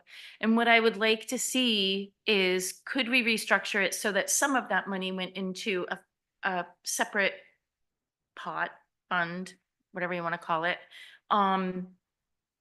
whereby we could create a way for our union employees to have either reduced cost childcare, or I don't think free is the right idea, but reduced cost as some way to make up for the fact that we're not paying them what we should be paying them. I don't know whether this is something that needs to, I mean, I was told by the previous town manager, not you, that this had to be spoken, we had to talk about this after the union negotiations. I've been told by somebody else since then that it should have been discussed during the union negotiations. I don't know who's giving me the right information, but I just think that this is something important. We have daycare available. We should have daycare available. I just want to find a way that we can make it beneficial to everybody, to like have a win-win situation where we're not reducing the amount of money, we're not increasing taxes, but we are able to carve out this benefit for our town employees. So that's what I'm looking for. Go ahead, Nancy. Yeah, but if they're $30,000 short on their fees collecting now, if we get to a situation where we're offering either free or reduced to town employees, many of whom are, have the children in there, are we then going to be asked to increase our contribution? Because that is going to be it's going to be a cut. I have a lot of questions about their budget, including the lack of fundraising that goes on. Oh, yeah. So also it's the taxpayers' money, right? And I'm not suggesting that the taxpayers shouldn't spend it that way. I think they should. I'm not sure what all the difficulties are down there, but I think there are some that we might need to address. And I don't want to get into like the day-to-day operations. We have gotten a lot of feedback about this area. I think I know when my oldest two kids went to preschool, it was run by the town. So that was a totally different situation. When my youngest went to the Early Learning Center, it's a great place. I know a lot of other people's kids have gone there. It's terrific, and we have to keep it. I'm not talking about not keeping it, but how is there some way we could finesse this to offer a perk to our town employees? But I understand what Can I- you're saying, like Yeah. they're in a little Yeah. bit of a financial pickle, but is that our problem or is that their problem? So Yeah. can I take a stab to some thoughts about this? I think there may be some consensus in this group. I would bet that there are, for lack of a better description, governance issues that we have to try to drive, whether that's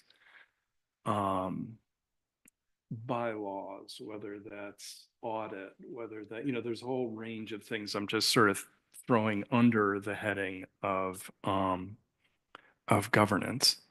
And I think we're going to have to commit and ask our town staff leadership to really be engaged on on that over the next months. And I don't disagree with you, Molly. I have two questions about the idea of reduced for town employees. One is, are we allowed to offer a benefit outside of the collective bargaining process? And that is a literally a question. It's not- the other is, if we have confidence in a direction around these governance issues, do we say that one of the things that we would like the Learning Center to explore as part of the appropriation that they get is how can the Early Learning Center be used as an incentive or benefit? You know what I mean? Like, I mean, I can envision a world where, because I mean, I think, I'll speak only for myself. I think there are some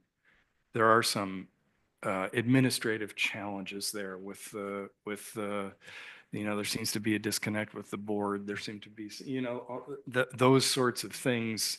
I think we have to say, look, your funding is basically contingent upon a lot of this stuff getting straightened out.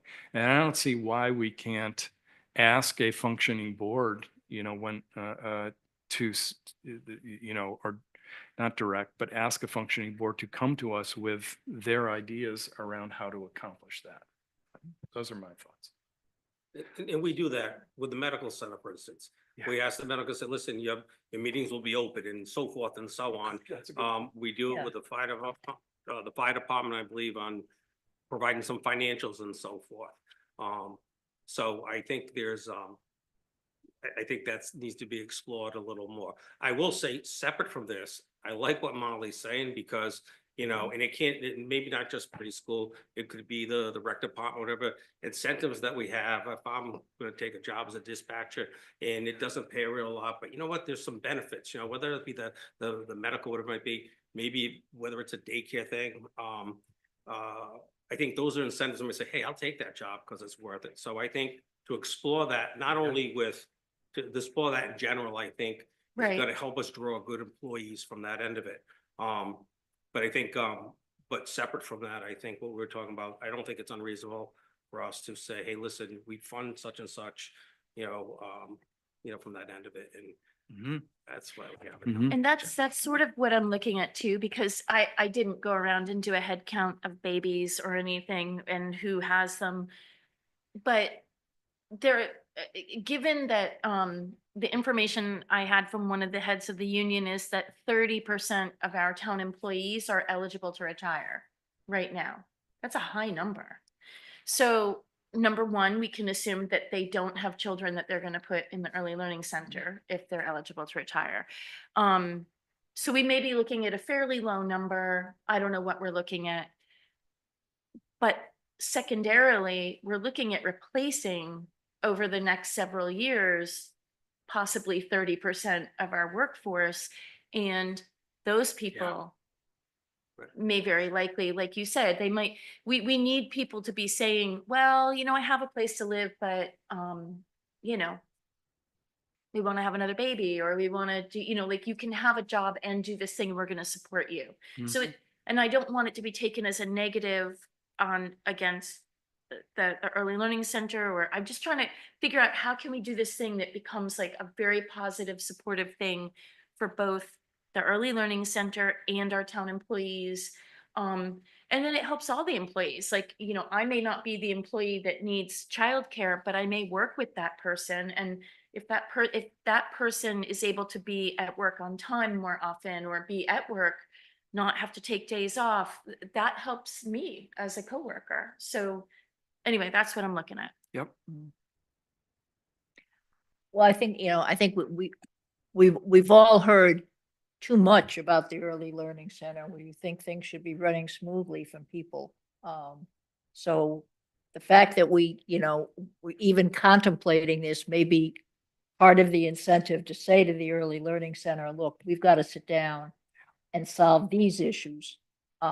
Because there shouldn't be that amount of discord coming out of an Early Learning Center. Let's help you straighten this out, and then we can go forward with some of these other things that we're contemplating. But good luck in bringing that up. Well, I think it's something that, we can, not to put it on your lap, Amy, but I think to give this a little thought to it and see, because like I said, we don't run it, we're not the head, but, we all want the place to run smoothly, and I just think whatever we can do to help facilitate that, I think we should. I also have a question about the continuing peace talks between the chamber, the tourism, and the town. Is that going anywhere, or is that something you can update us on at the next meeting, or? I don't have an update since last week or whenever we talked about it most recently. One of the, I don't want to say outstanding elements, both tourism and the town have heard the request from the visitor center for that level of support.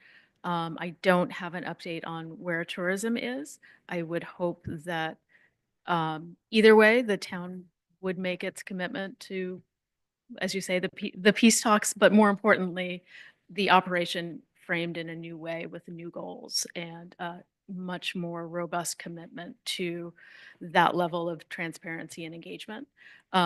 So we have been meeting pretty regularly, and I think, as Sharon described, some of the town staff has been assisting with a little bit of a remodel, a mini refresh down there, which I think will go a long way towards helping them reshape the atmosphere a little bit. And I would expect within the next 2 to 3 weeks an update on the March financials, which would be the first quarter. So I think we'll see those pretty soon. Not sure what settled means. Can you? Well, at least some indication or some vote from the tourism, which, seemed to be the piece that wasn't locked in. I would hope that we'd get a commitment from them before our final approval of the budget. I would hope so too. And certainly we've been working closely with a number of the board members, but I think they have to go through their own process. And I don't know what that timeframe is.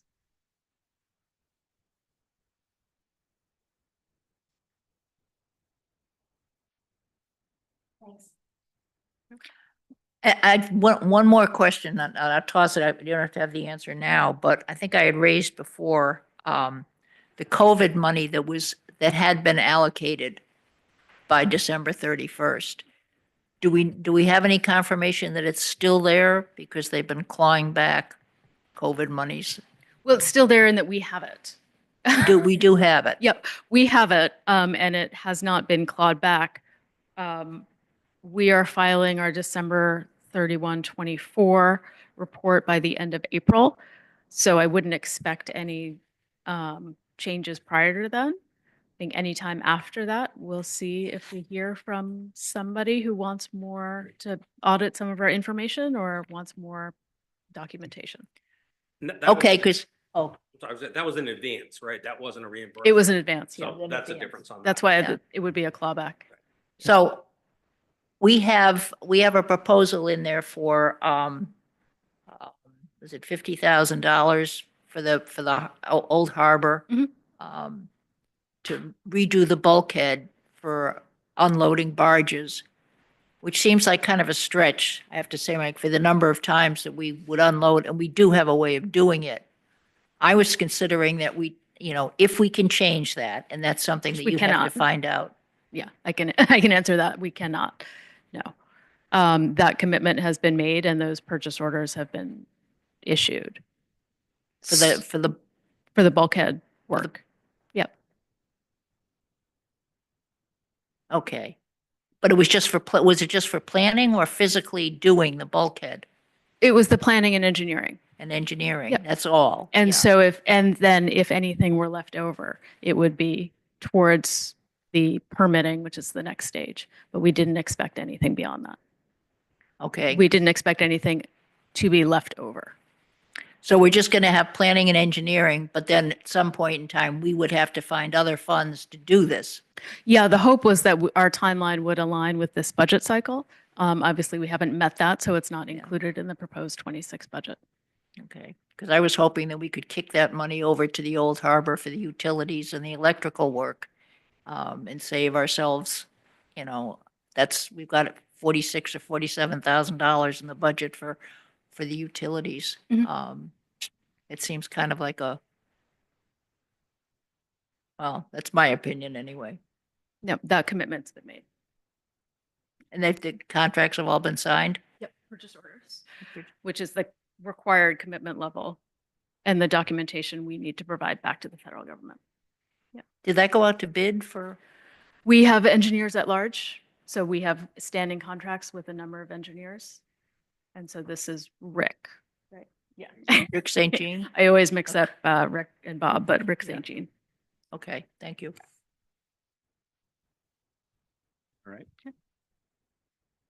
Amy, Sunrise? Sunrise, yes. So through these budget conversations, I've had a number of questions from the council and from the public around the funding coming through Orsted in support of primarily the North Light and climate resiliency, which are not shown in the budget, but we do reference them in the back of the narrative. One of the reasons they're not shown in the budget is because the timing of the disbursement of those funds is still open. But it seemed appropriate to go back and do a little bit of a refresher for people on where we are and how we got here. So this is related to Sunrise Wind. We've had some correspondence on recent council agendas specific to South Fork Wind and mitigation measures that were required under that permit. Sunrise is the one we're talking about today. At a different time, we will talk about Revolution. Revolution has a much smaller impact relative to Block Island, at least in terms of the 106 mitigation process. Sunrise probably has the largest direct impact to New Shoreham.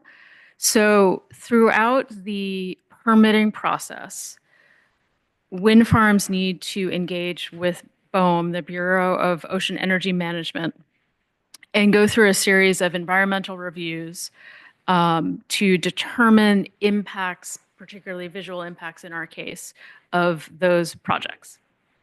Sorry, I found a typo in here. And so once these impacts have been identified, there are certain mitigation efforts that the wind farm developers need to take to mitigate those impacts. Not every impact will be mitigated. Again, it's sort of a declining menu of things. And then not every mitigation will necessarily be funded, and the funding level is not necessarily set. All of these are worked out between the developer and BOEM through the public permitting process.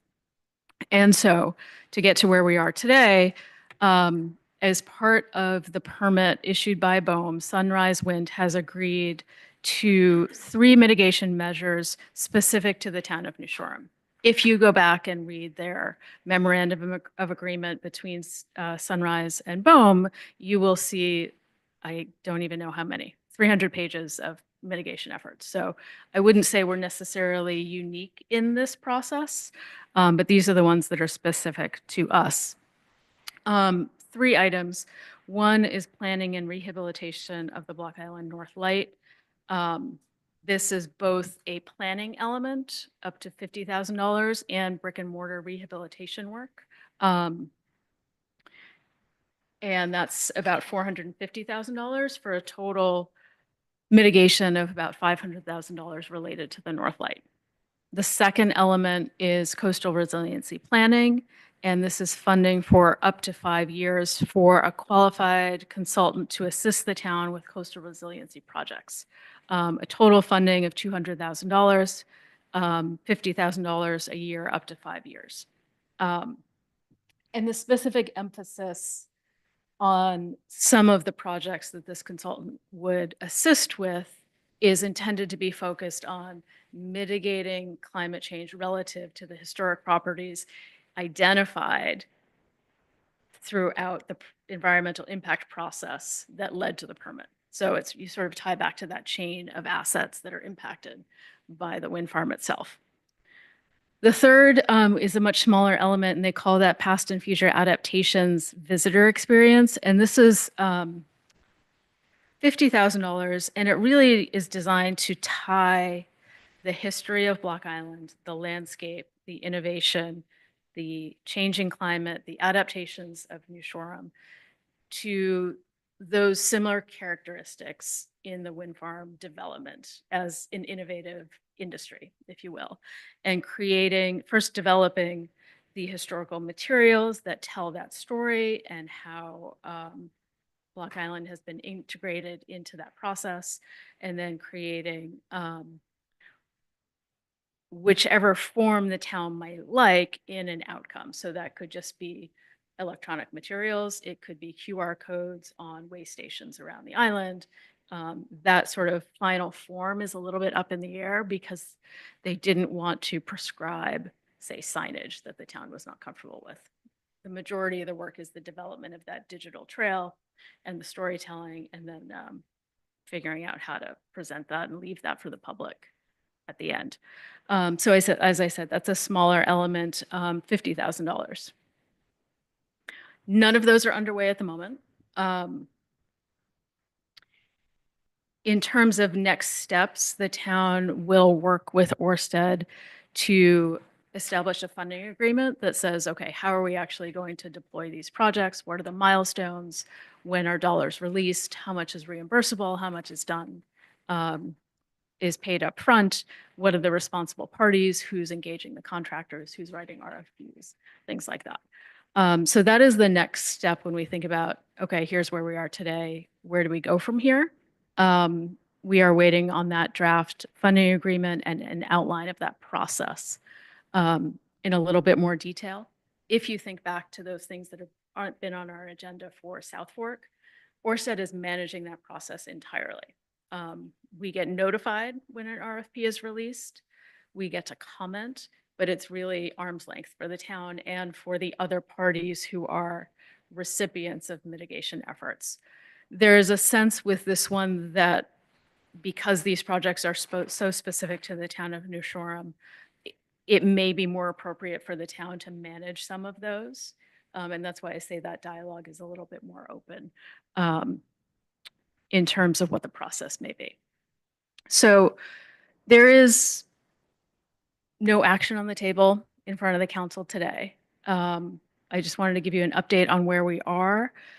In that memo that I gave you, I did link to the memorandum of agreement, which is, I think, the most important document. If you can commit to reading at least parts of it, it's really, really detailed and really interesting. If you went back and read the same document for South Fork or for Revolution, you could start to see the pattern build of how these permits have been issued.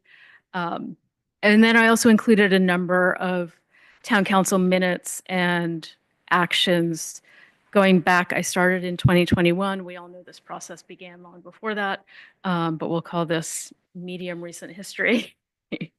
And how some of these determinations were made, what the town council has done, and how we've engaged with Ørsted throughout the years, and sort of where we stand today, up through the meeting that Mike and I had in January.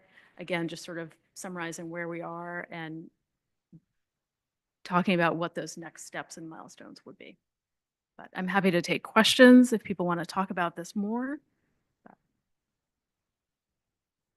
So we don't have, at this point, we have the North Light, and what they're saying is we're looking to see for us to manage the money because we know the project better. Is that? That, again, that was an idea that they put on the table, that might be a more appropriate avenue. We haven't seen that in writing yet. But normally under these projects, they would manage the funds. And so the payment and whatever it might be, it's So I can't draw conclusions because I'm not party to anybody else's agreement. My only parallel so far for New Shoreham are those South Fork mitigation efforts. And they are managing those directly. They are engaging the contractors, they are making payments and delivering materials to the owner of the asset. One of the things they appeared to propose for a lot of the wind farms was technical assistance, or basically hiring contractors to get properties listed on the National Historic Register. That's one of the things that I had to wrap my mind around. The way the federal law works, this is all designed around historic structures, not what would you do with $1 million if you had it? You know what I mean? It was interesting that way. So, you know, if I had to guess, it wouldn't surprise me if they have a planner on retainer to whose expertise is writing registration for the National Historic Trust or something like that, as opposed to what are the physical things you need to do with the lighthouse. so how does the resiliency, the lighthouse, I can see Yeah, how yeah, the yeah. dots connect, because it's like, and I apologize, because this is. No, lot it's of a this is it's a confusing it's to a me. really good So question. How does the know where you're going. resiliency aspect kick in with the, So if it's all hinged around historical? So, it's, they really like the resiliency stuff, if I recall correctly, because, we have, in quotes, historic, I know that's a term of art, but I'm just gonna use it, you know, historic structures that are potentially in danger from storm surge. Like at, the four-way down here. Why can I not? At the four-way, at the four-way or the beach house or Bridgegate Square, thank you. Think of Bridgegate Square. You know, and so that's, So the resiliency aspect, this wasn't a request that we wanted. They said, this is what we are going to do. I would Is say that, or that's is it right. I think like, do we have a choice, I guess is my question, of these 5 things or whatever it might be. No. They asked us. They came and said, here are the parameters. If I recall correctly, under the federal law. I mean, they're unfamiliar, you know, obviously they don't live here. They're unfamiliar with which historic buildings we would be feeling, you know, most like fixing up, you know, we're applying this to. So I think they asked us. North Lake was certainly on the, you know, everybody's mind. So. I just think, you know, when I'm looking at the resiliency aspect, just having, you know, and Judy, we do have funding, other sources, and we have some grant, which is great. And I just looked at it and saying, and that has evolved. We maybe didn't then. Didn't then, but now that we do. So the idea is, what you're saying is that they were assigned on the resiliency because it's going to be protecting historical buildings. Is that their That hook has connection? got to be there. Yeah. I don't mean to, The- I don't mean the to be historical- cynical. I mean, but yeah, my but- sense is that hook needs to be there in order for it to be included in the federal permit. Does that make, you know, like hook to some aspect of historic preservation, if you will. I guess my question is, could that money had been used instead of resiliency to fix up the historical society, like we're doing the North Light or something? You know, I'm just asking, was that like an option? I don't have that in front of me, but the Historical Society was a beneficiary of a permitting process that I haven't outlined here because it's a separate entity from the town of New Shoreham. Yeah. So And the as an Southeast example. Light is- The Southeast Light was also.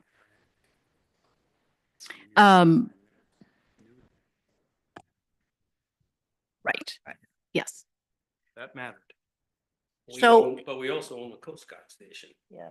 which could definitely use, you know. We do. Yeah, I don't, You know, I didn't know if that was, I mean, if the ship has sailed, then that's where it's at. I didn't know if there was any possibility on, since we've been very, thanks to Judy, very fortunate to get some help for planning and some grant money.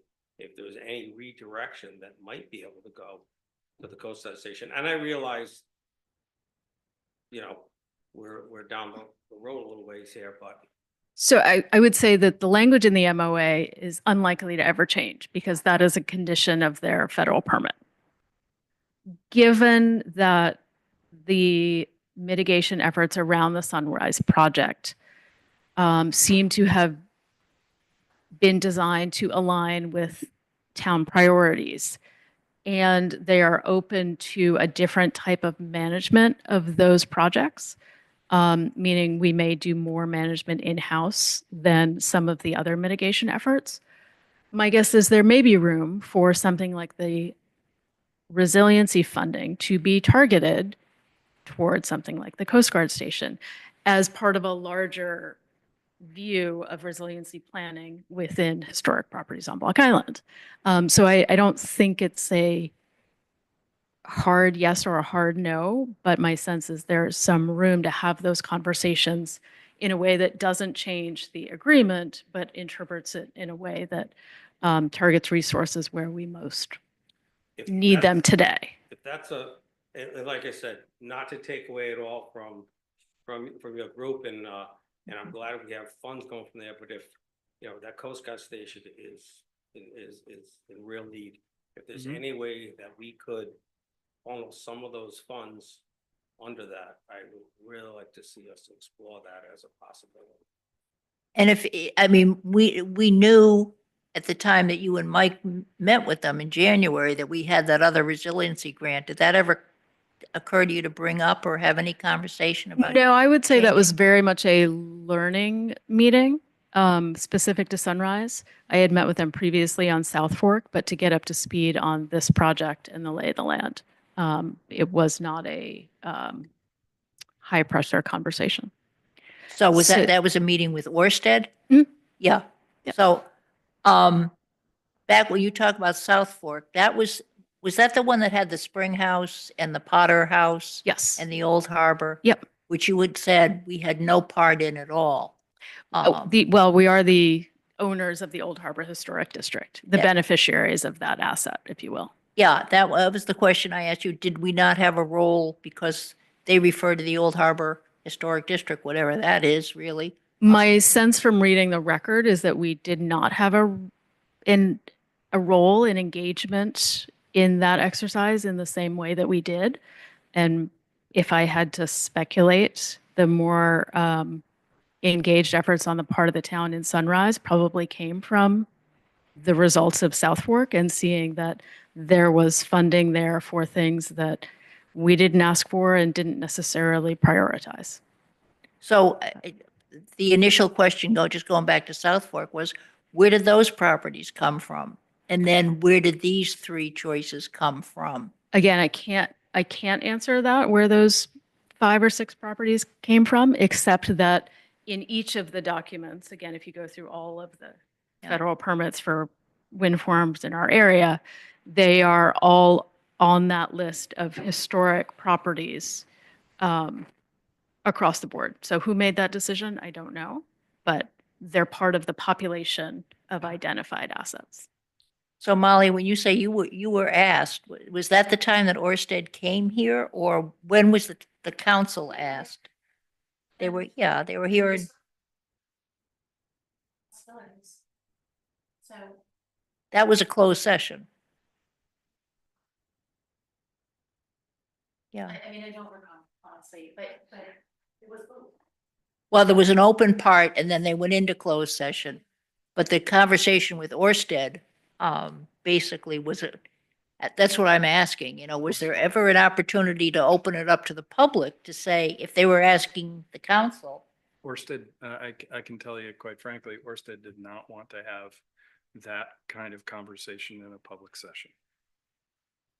about my what they were recollection, gonna do. Nancy, I mean, I know you want a Monday morning quarterback this whole thing, but my No, recollection of no. this was that it was Kind of. pretty sensitive and we had just voted not to, that cultural Not to heritage. appeal. Right, and we had just voted not to sign with them. And instead to sort of negotiate directly with Orsted. That is my recollection of it, but I just don't, yeah, it all seemed, like the better way for us to go. And I think it is the better way for us to go. And I think that we came up with 3 really great choices.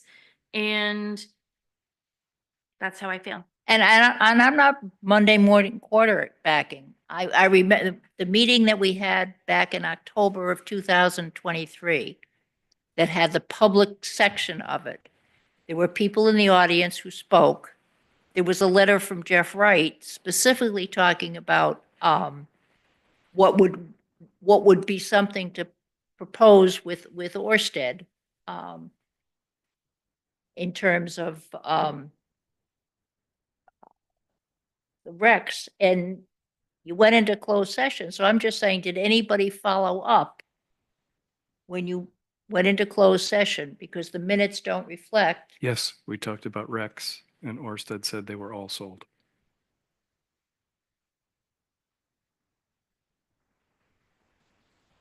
Okay, I mean, we can't change anything now. I just, I objected along the time, whole time that there were so many closed session meetings. And this was something that the community probably, should have been included in, and I'm rather not sure I than, agree with that, but you Why you say not? that. why No, would you? I think when you have a negotiating partner that is concerned about, if Orsted did open sessions in every town with every town council that they were going to discuss mitigation packages with, I don't blame them for wanting to do those in closed session. I don't. I think they'd be negotiating against themselves in a giant circle among the impacted communities. And I'm saying, though, that when you have the closed session, it's the reporting out of what happened at the closed session that could have occurred, because at each time it said, no, no motions were made, but there was obviously a lot of consensus, and a report as we went along would have been very helpful. I mean, it would have been nice if the utility district had known in answer to that question that the recs were already sold. I think that I'm hoping that this is a positive, because we're going to get some money, I guess, but I don't necessarily subscribe to the end justifies the means. I would hope we'd learn from this and have a more open dialogue with the community on aspects like this. That's you. my own opinion. Thank you. Amy, I have a couple questions on the North Light, on the funding in general.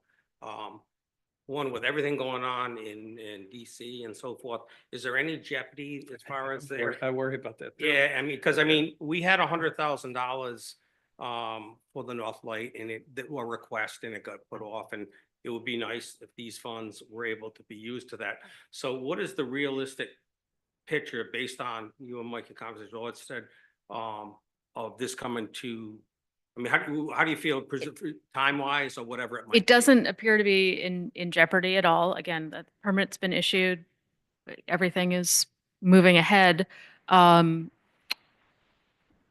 timeline was, when we talked, the timeline was somewhere in the second quarter. So I expect that we will be able to start moving ahead shortly. That's the reason the $100,000 wasn't funded. Right. It would be, I think, repeating efforts that I think we can accomplish in a timely manner with these dollars. And I guess until I have additional information, But we're hoping, I'm sorry, Vic. No, I was just kidding. I had the same, Yeah. fear, like, 2 months ago where I was sort of like, oh, Jesus, like, Right. does this money all of a sudden go away? And is Orsted still going to pursue Right, a wind yeah, farm? That's the yeah. big, probably one of the But so bigger their ones. project is set, they're still going forward. We believe those funds are going to be coming in. Yes. And we're hoping that they start to become available within this current fiscal year. And on the North Light, it would first come with up to the $50,000 to do the study or whatever it would be for what needs to be done, brick and mortar. And we don't know at this point whether we would be hiring someone to do that study or they would. We're still. That's negotiating. correct. Right.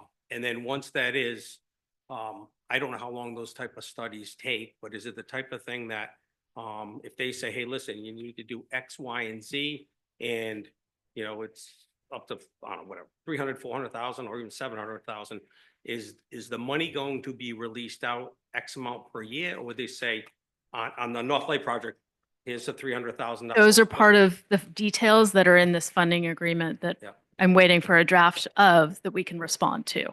Okay. So That would tell you, in that draft agreement, how they would roll out the funding. Yep. Whether it was 100,000 a year or all at once or whatever it might be. exactly. As And- far as the second for the resiliency, exploring the possibility, is that of looking at the Coast Guard station. I mean, I'm just one person who brought this up. Is that something that to do that you would need council consensus or a vote or something as to explore it, or could you explore it and then bring it back to us that it is or is not an option? I don't think it needs council action. It probably will not be appropriate for council action. And if we are writing and issuing the RFP as opposed to Orsted, that is something that the town council will have greater visibility on. In that we'll control the documents and the drafts here. So there's a lot more nuance that we can introduce into that language. If they are writing the documents and that's not something we can agree to control here, we will still see the draft RFP and have the opportunity to comment just like we did on the South Fork. But I think that, again, as part of those details that are still being worked out, I think there's going to be room for some level of input either way. If we're controlling the process, I think there's even higher levels. Because that second phase is it 50 a year just for the planning, for the planning person, or is it 50 and then some of it, is it for No, Gulf fif- Brick? 50 a year 50 a for 5 year. years Per for the five. resiliency. Right, but is that only for planning on the resiliency, or is that, let's say a planning was $10,000. There's no. I don't know if It's for It- planner. or it's- just engineer. planner. Yeah, Yeah. Planner or engineer. a planner or engineer, I would say consulting of some type. So if it were able to be, You could get up through permitting, I would say, and be Right. able to stretch that far. so if we were able to, so if we were able to say, hey, listen, we'd like to, we're doing 1 year for whatever it might be, Quantic Road, say, and then we'd like to use some of that planning for the Coast Guard station. So it would really be planning for that, not the physical brick and mortar or replacing windows. and Those stuff. are never Correct. going to be eligible under this program, Okay. correct? So what we would, if we were able to do this, we would get the planning aspect, is what we would be able to tap into for that building. Yes, as part of a larger program. Right, which I think I think on that building, we need that. I think, we're not sure what we're talking about. I mean, we're talking about the south wall or whatever, water coming in and so forth. I think we need a comprehensive review of exactly what it is on that building, and maybe these type of funds could be helpful to it. So it's just a thought. Thank you. But we also, we have a planner under the resiliency grant that you do have. And then that's what, $400,000?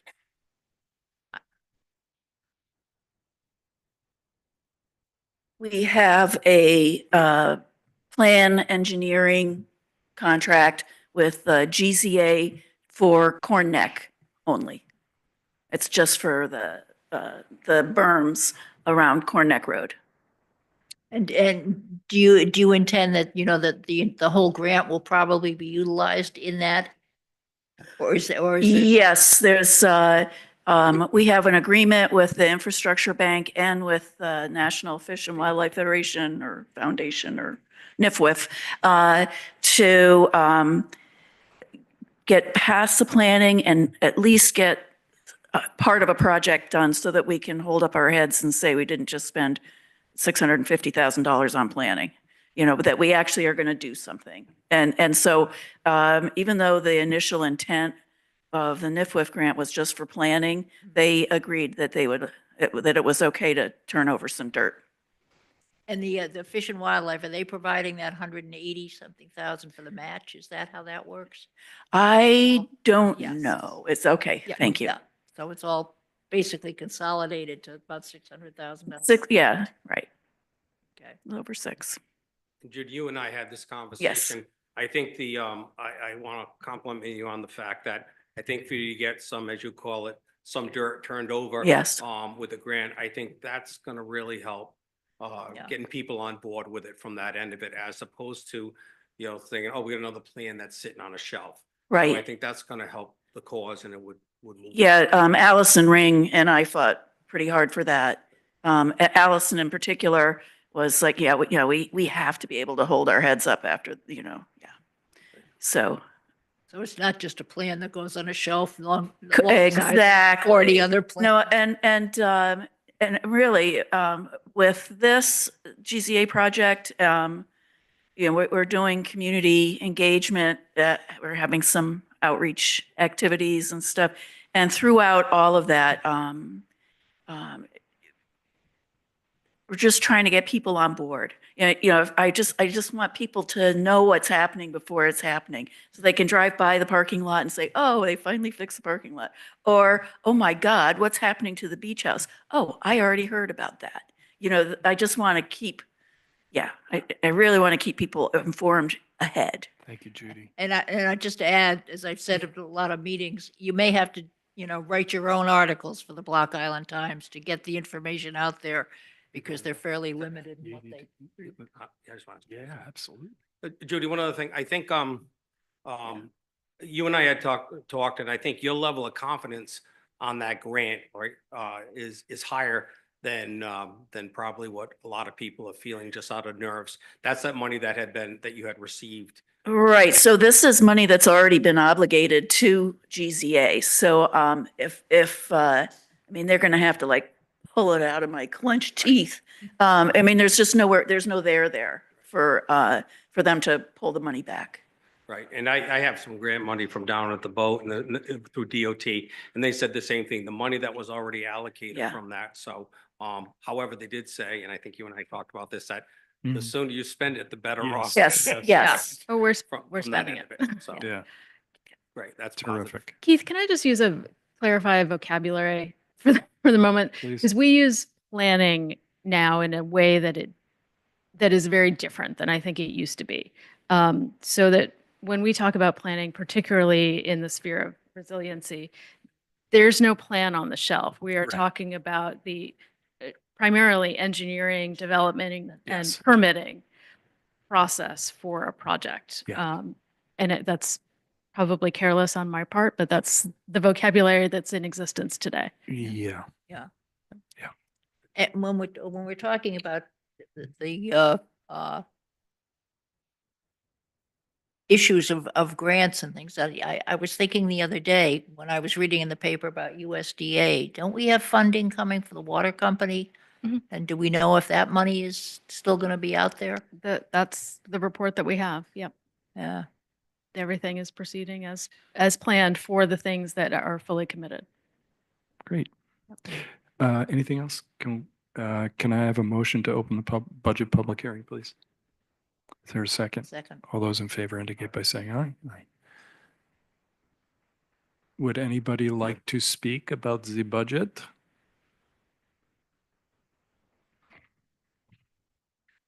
I have a motion to adjourn the public hearing. Second. All those in favor indicate by saying aye. Can I have a motion to adjourn? All right, they're all in favor, aye.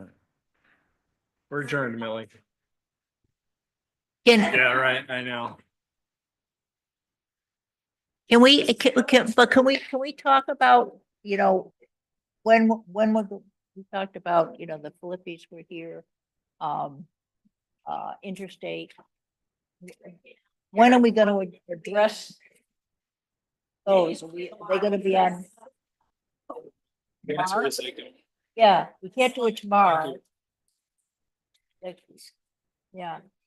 So it would have to be we have, but that's the, okay, I'll talk to Dave. And listen,